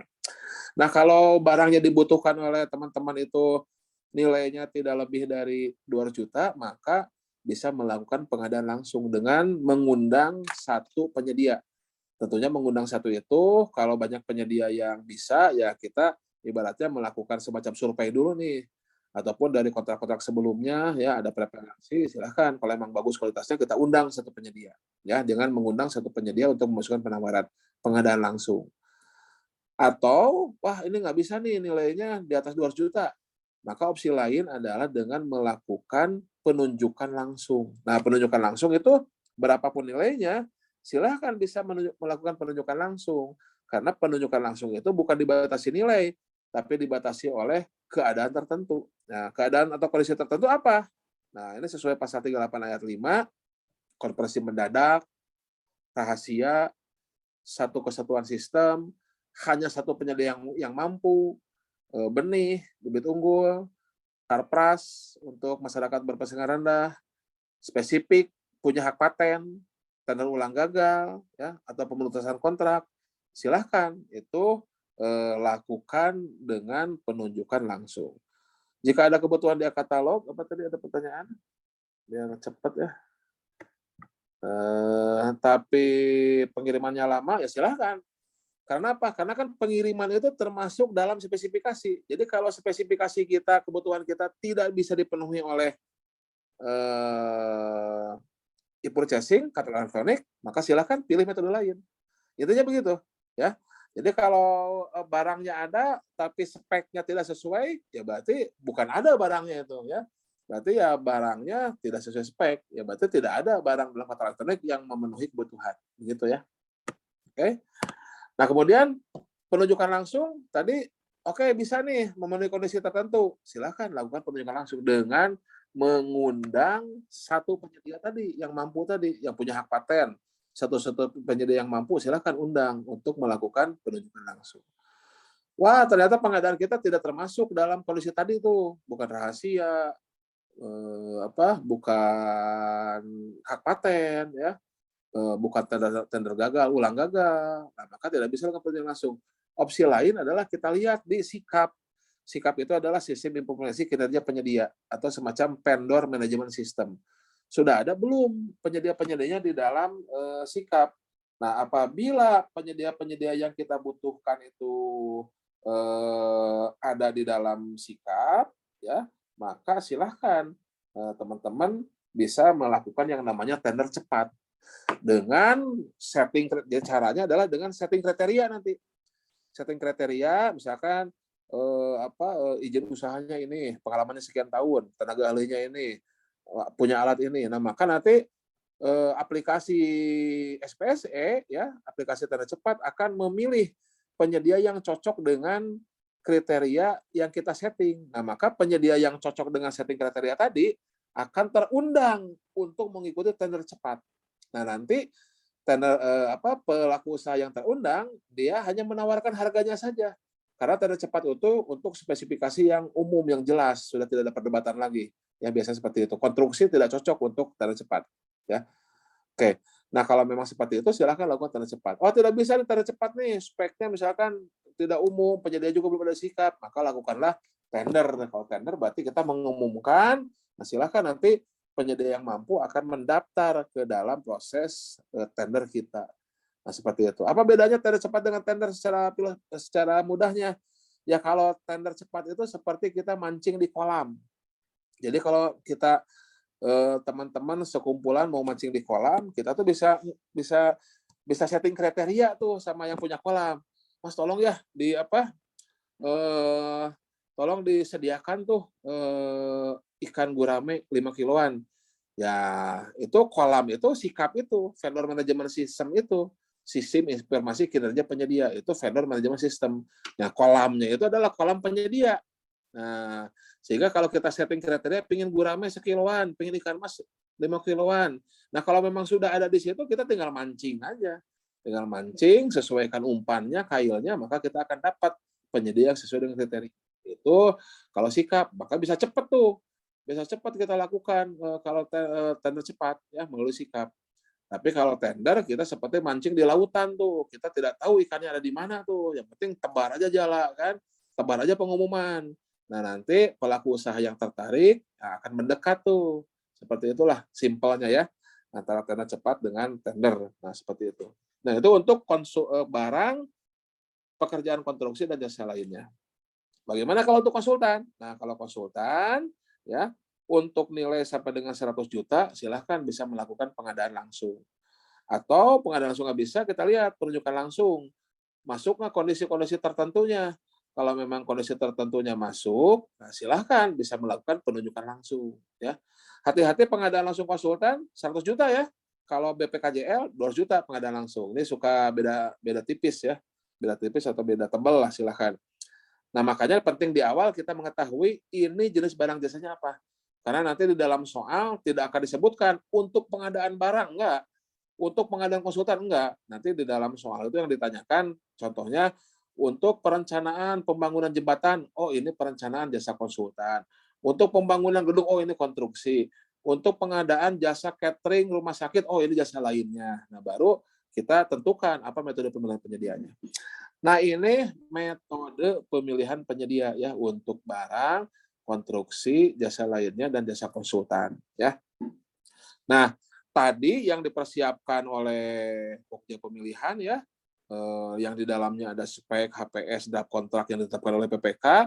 Nah, Pokja mempersiapkan proses pemilihan penyedia dengan membuat dokumen pemilihan. Ya. Nah, sebagai gambaran ya, sebelum masuk ke materi lain ya. Nah, tadi kan kita sudah tahu ya. Sebentar. Tadi kita sudah tahu kita sudah tahu untuk barang, konstruksi, jasa lainnya ya, kemudian jasa konsultan ya, jasa konsultan itu ada metode-metode pemilihan penyedia, mulai dari e-purchasing ya, e-purchasing, kalau barangnya sudah dalam katalog elektronik, ada pengadaan langsung ya sampai dengan 200 juta, ada penunjukan langsung untuk kondisi tertentu ya, kemudian ada tender cepat kalau barang jasanya ada dalam sikap, ada tender ya, sebagai opsi terakhir, jasa konsultan, ada pengadaan langsung gitu kan, ada penunjukan langsung, dan ada seleksi ya. Nah, kalau ada kata-kata seleksi berarti konsultan gitu ya. Kalau ada kata-kata seleksi berarti konsultan. Nah, ini metode-metode pemilihan penyedia. Nah, untuk melakukan pemilihan penyedia ini ya, untuk melakukan metode pemilihan penyedia ini, sebetulnya Pokja pemilihan itu dia menilai dua hal, yaitu menilai penyedianya dan menilai barang jasanya. Jadi dengan metode pemilihan penyedia apapun, dengan e-purchasing, dengan semuanya itu yang dinilai itu adalah dua hal. Nilai dua hal. Oke. Menilai penyedianya dan menilai barang jasanya. Oke. Nah, untuk menilai penyedia inilah yang kita namakan dengan kualifikasi. Oke. Nah, makanya Pokja itu dalam persiapan membuat dokumen pemilihan yang terdiri dari dua bagian, yaitu dokumen kualifikasi dan dokumen tender atau dokumen seleksi ya, tergantung metode pemilihan penyediaannya. Nah, ini ada dua dokumen yang disiapkan oleh Pokja. Nah, kemudian untuk menilai penyedia ya, untuk membalas dokumen kualifikasi, pelaku usaha itu akan mengisi isian formulir kualifikasi. Sedangkan untuk membalas dokumen tender seleksi ini akan membuat dokumen penawaran. Oke, ada dua dokumen penawaran. Ada dua dokumen nih yang dimasukkan oleh penyedia. Saya ulangi ya. Jadi untuk melaksanakan pemilihan penyedia, ya, Pokja itu menilai dua hal. Pokja atau pejabat pengadaan menilai dua hal, yaitu menilai penyedianya dan menilai barang jasanya. Oke, dan ini di pemerintah biasanya dua hal ini selalu dipisah.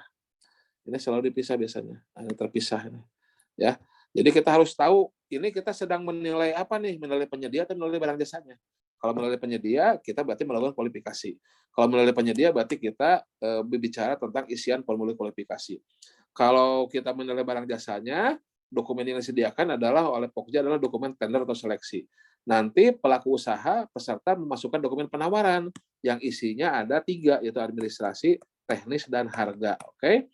Kemudian kalau isian formulir kualifikasi isinya adalah terkait data-data perusahaan, nama perusahaan, alamat, NPWP, pengalaman, tenaga ahli, apalagi peralatan segala macam. Nah ini yang diisi dalam isian formulir kualifikasi untuk menilai penyedianya.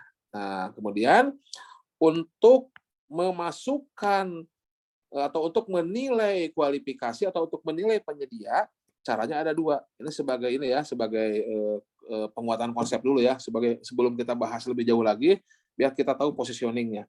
Untuk menilai kualifikasi ada 2 caranya, yaitu ada pra kualifikasi dan ada pasca kualifikasi. Oke, nanti kita bahas pra itu kapan, pasca itu bagaimana ya.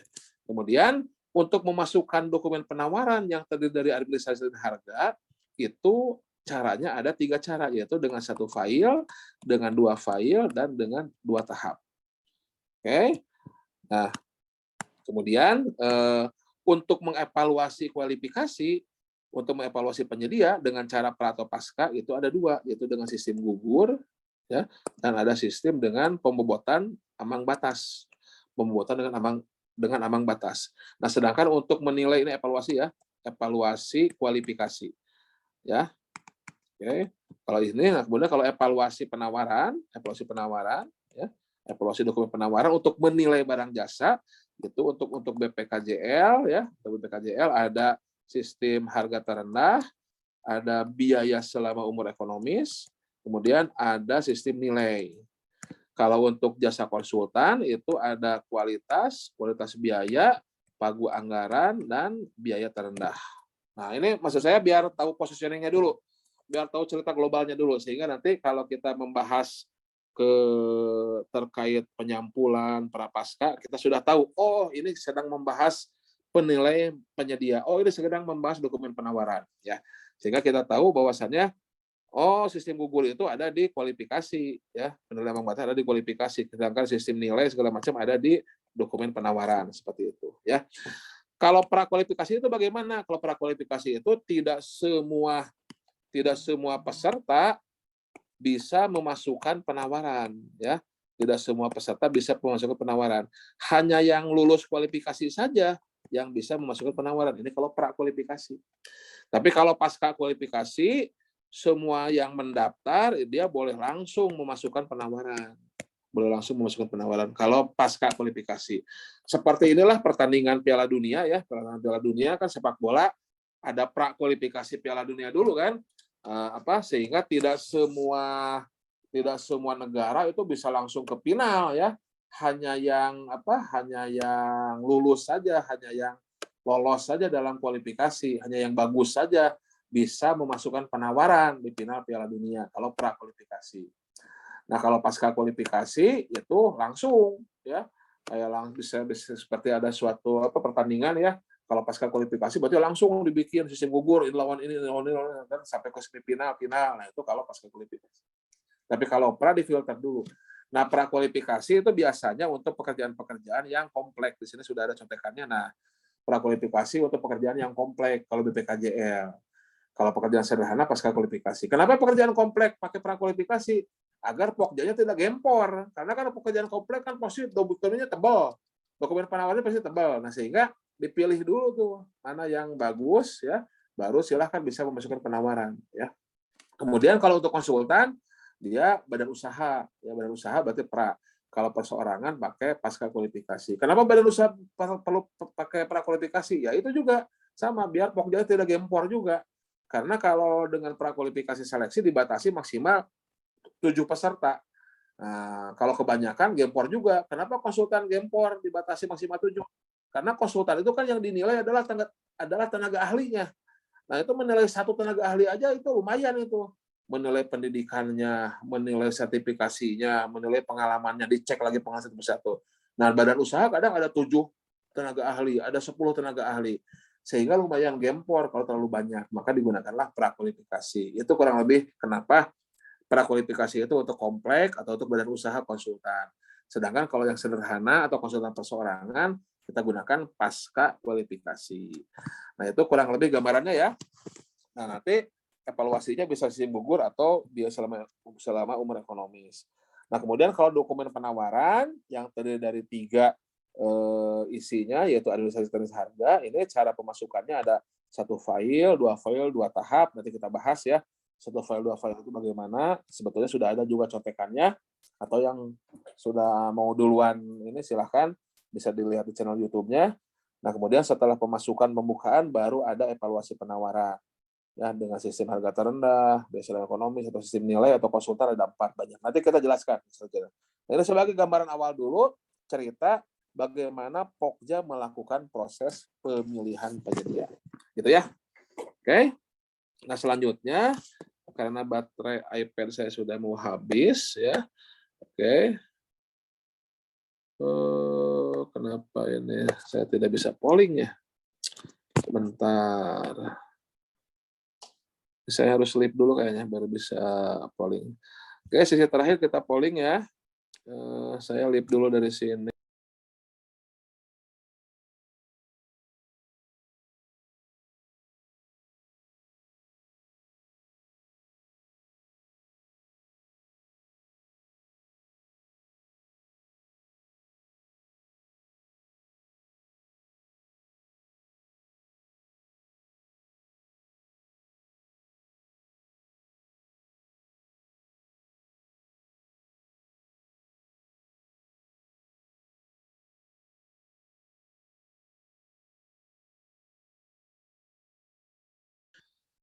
Sebentar, ini saya mau munculkan polling tapi tidak muncul. Sebentar ya. Pollingnya tidak muncul sebentar. Oh, harus di sini.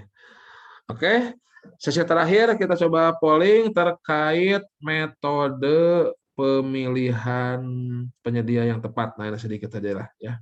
Oke. Tolong pilih. Tadi kan ada metode pemilihan penyedia ya. Nah, tadi sebentar. Tadi ada metode pemilihan penyedia. Nah, ini kan ya. Oke, metode pemilihan penyedia tadi. Nah, ini kan ya. Nah, ini. Nah, coba tolong teman-teman semuanya bisa melakukan bisa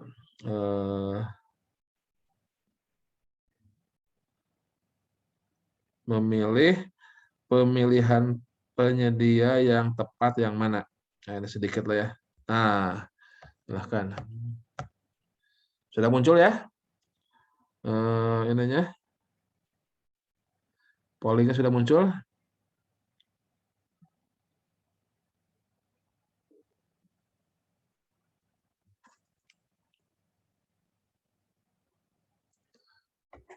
Silahkan dikerjakan ya. Silahkan dikerjakan. Pollingnya. Pilih metode pemilihan.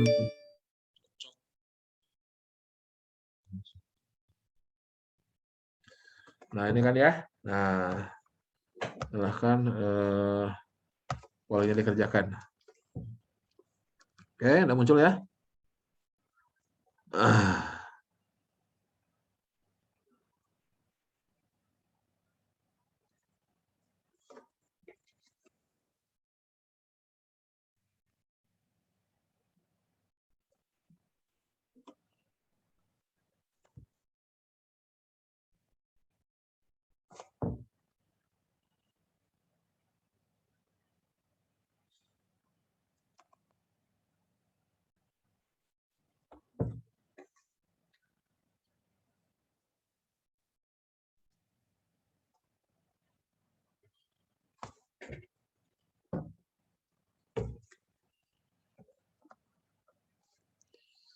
Tidak bisa submit. Apakah yang lain bisa submit belum? Yang lain apakah bisa submit atau tidak? Mohon informasinya. Bisa. Oh, tadi kalau bisa. Berarti coba lagi. Gitu, coba lagi. Wah, udah sudah. Wah, hebat deh. Sudah, mantap. Oke.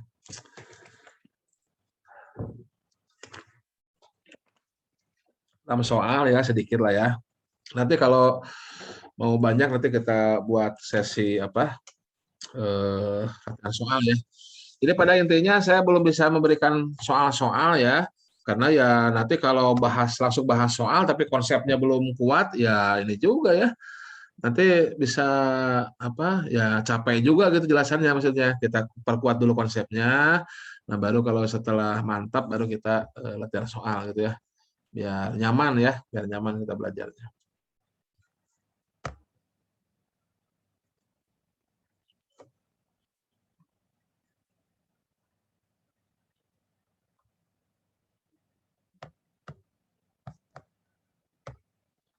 Sudah ya, kayaknya banyak yang sudah ya. Oke, kalau banyak yang sudah, mana tadi?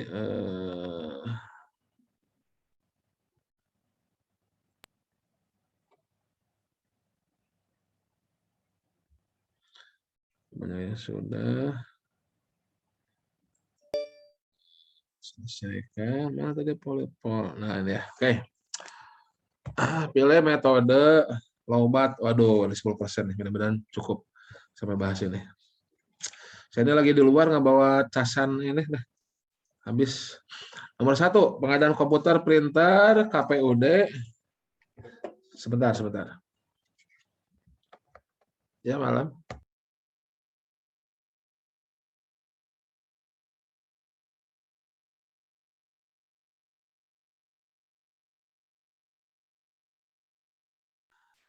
Oke, kita lanjut ya. Ini betul e-purchasing ya. E-purchasing. Ya, kedua, kajian seminar daring untuk ASN selama pandemi Covid dengan nilai pagu 90 juta. Nah, ini kajian ya. Kajian berarti ini konsultan ya. Konsultan, ini nilainya 90 juta. Nah, 90 juta. Seleksi, ya jangan dulu seleksi lah karena nilainya di bawah 100. Kalau di bawah 100, bagusnya pengadaan langsung. Tapi ini COVID, bisa nggak penunjukan langsung? Tapi ini COVID-nya bukan COVID darurat ini ya. Kita tidak melakukan kajian penggunaan seminar daring juga, nggak bakalan ada orang yang mati ya, kecil kemungkinannya. Jadi ini yang paling tepat adalah pengadaan langsung. Jadi jangan terpengaruh juga dengan COVID-COVID-an ya. Jangan dulu parno ya, paranoid maksudnya. Jangan dulu paranoid dengan COVID. COVID itu belum tentu darurat juga. Lihat dulu ini kajian penggunaan seminar daring. Nah, ini saya ingin memperkuat konsep ya. Di ujian tidak akan muncul soal seperti ini. Kita hanya memperkuat konsep aja. Kajian penggunaan seminar daring. Nah, ini walaupun ada COVID, belum tentu darurat ini. Belum tentu darurat. Karena apa? Karena kalau darurat itu harus terkait keselamatan, terkait nyawa. Ya. Jadi kalau bukan nyawa, bukan keselamatan, WNI itu berarti bukan darurat. Nah, berarti ini pengadaan langsung. Nah, tapi kalau darurat pun itu bukan masuk penunjukan langsung. Darurat itu aturannya di Perlem 13. Ya, lihat nanti tolong di pasal 38 ayat 5 atau di mind map-nya atau di rangkumannya ya. Kriteria penunjukan langsung itu tidak ada darurat. Rahasia, hak paten, satu penyedia, konversi mendadak, tidak darurat. Darurat itu bukan dengan penunjukan langsung, darurat itu dengan Perlem 13, yaitu seperti belanja langsung seperti itu ya. Dengan menunjuk langsung, tapi bukan penunjukan langsung. Ya, pengadaan khusus lah ya, pengadaan khusus ataupun pengadaan yang diatur dengan aturan lain. Nomor 3, pembangunan gedung kantor 10 lantai untuk Pusdiklat. Sebentar, maaf.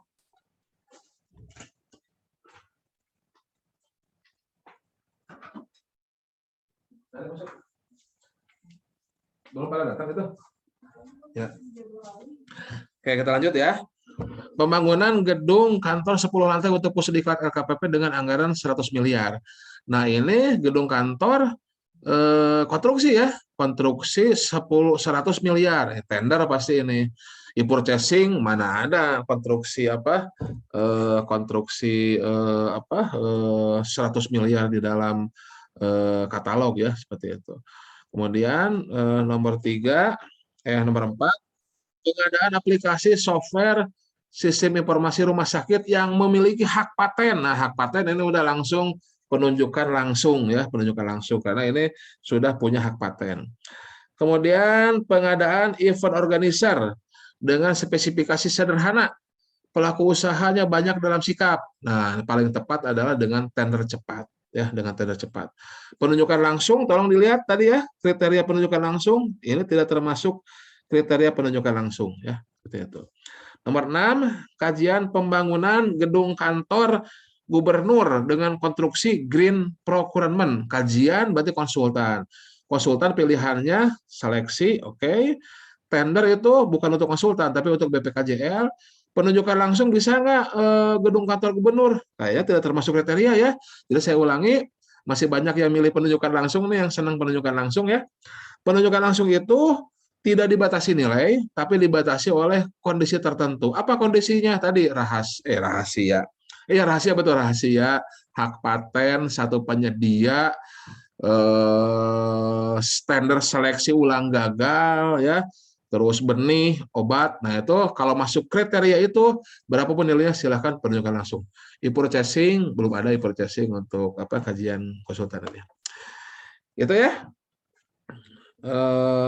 Untuk hasil polling tadi ya. Oke, Bapak sekalian, teman-teman semuanya, kebiasaan ngajar Bapak sekalian. Ada pertanyaan di chat box, silakan. Ini sudah habis nih.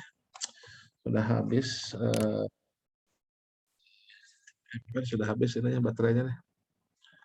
Sudah habis baterainya. Amin. Baik, teman-teman semuanya, ada pertanyaan silakan. Kalau ada pertanyaan boleh raise hand silakan. Saya buka kesempatan terakhir untuk raise hand sebelum meninggalkan alam yang panah ini, silakan. Ada tidak? Kalau tidak ada, berarti kita cukupkan sampai di sini. Kalau tidak ada pertanyaan, silakan. Silakan. Jangan ragu ya.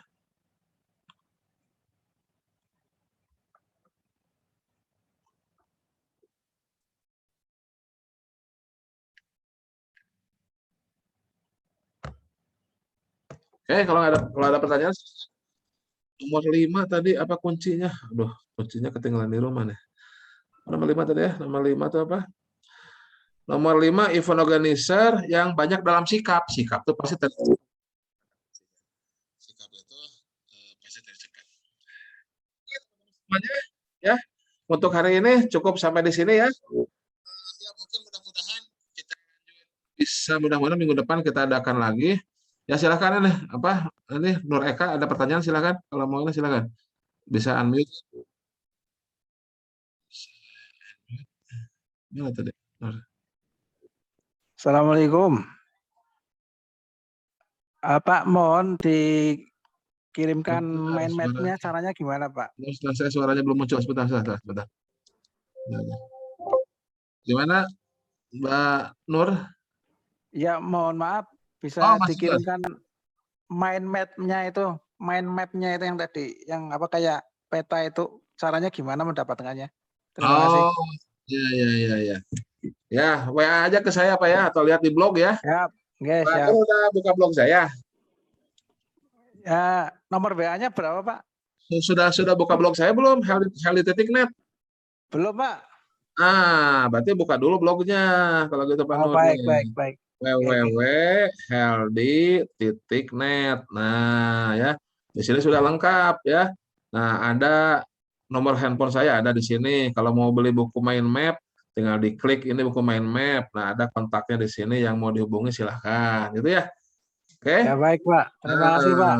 Ya, terus yang paling penting juga jangan lupa kunjungi iklannya itu ya, sama Siap. YouTube-nya. Jangan di-skip iklannya itu Pak Nur. Ya, terima kasih, Pak. Baik, teman-teman semuanya, mohon maaf ya, ini materinya belum selesai ya. Materinya belum selesai sampai ke ujung ya, tapi memang ya untuk pelatihan dasar itu sebetulnya harus sekitar 5 harian sebetulnya. Harus 5 hari dan seharinya tuh 10 jam pelajaran ya. Kalau sekarang kan kita cuma 3 hari, 1 harinya cuma 2 jam pelajaran, berarti baru sekitar 6 jam pelajaran. Yang mana harusnya itu 50 jam pelajaran tuh materi dasar itu ya. Oke. Ya mudah-mudahan nanti hari minggu depan kita coba bikin lagi acara Zoom ini. Kalau memang teman-teman masih berminat ya silahkan ya. Tunjukkan minatnya di komentar di YouTube lah silahkan ya. Kalau memang banyak yang berminat silahkan. Nanti kita adakan lagi karena materi sebetulnya masih banyak. Oke. Demikian Bapak sekalian, Bapak sekalian nih biasa ini biasa dengan Bapak Ibu. Demikian teman-teman semua ya. Terima kasih atas partisipasinya ya. Saya mohon maaf apabila ada kata-kata yang kurang berkenan, apabila materinya juga ya kurang pas juga ataupun belum selesai ya. Sekali lagi terima kasih. Saya tutup dengan alhamdulillahirobbilalamin. Assalamualaikum warahmatullahi wabarakatuh. Salam sehat selalu dan salam pengadaan dari Bogor. Sampai jumpa di lain sesi. Oh iya, kalau mau mengikuti Zoom meeting yang lain, silakan hari Sabtu juga ada tuh ya. Hari Sabtu kita ada Zoom meeting. Silakan, linknya ada di grup ya. Apabila mau ikuti hari Sabtu silakan. Rutin saya mengadakan Zoom meeting. Baik Bapak Ibu, terima kasih semuanya ya. Saya end meeting ini ya untuk semuanya ya. Sehat-sehat semuanya ya. Mari semuanya. Assalamualaikum warahmatullahi wabarakatuh. Waalaikumsalam warahmatullahi wabarakatuh, Pak. Waalaikumsalam. Terima kasih, Pak. Waalaikumsalam warahmatullahi wabarakatuh.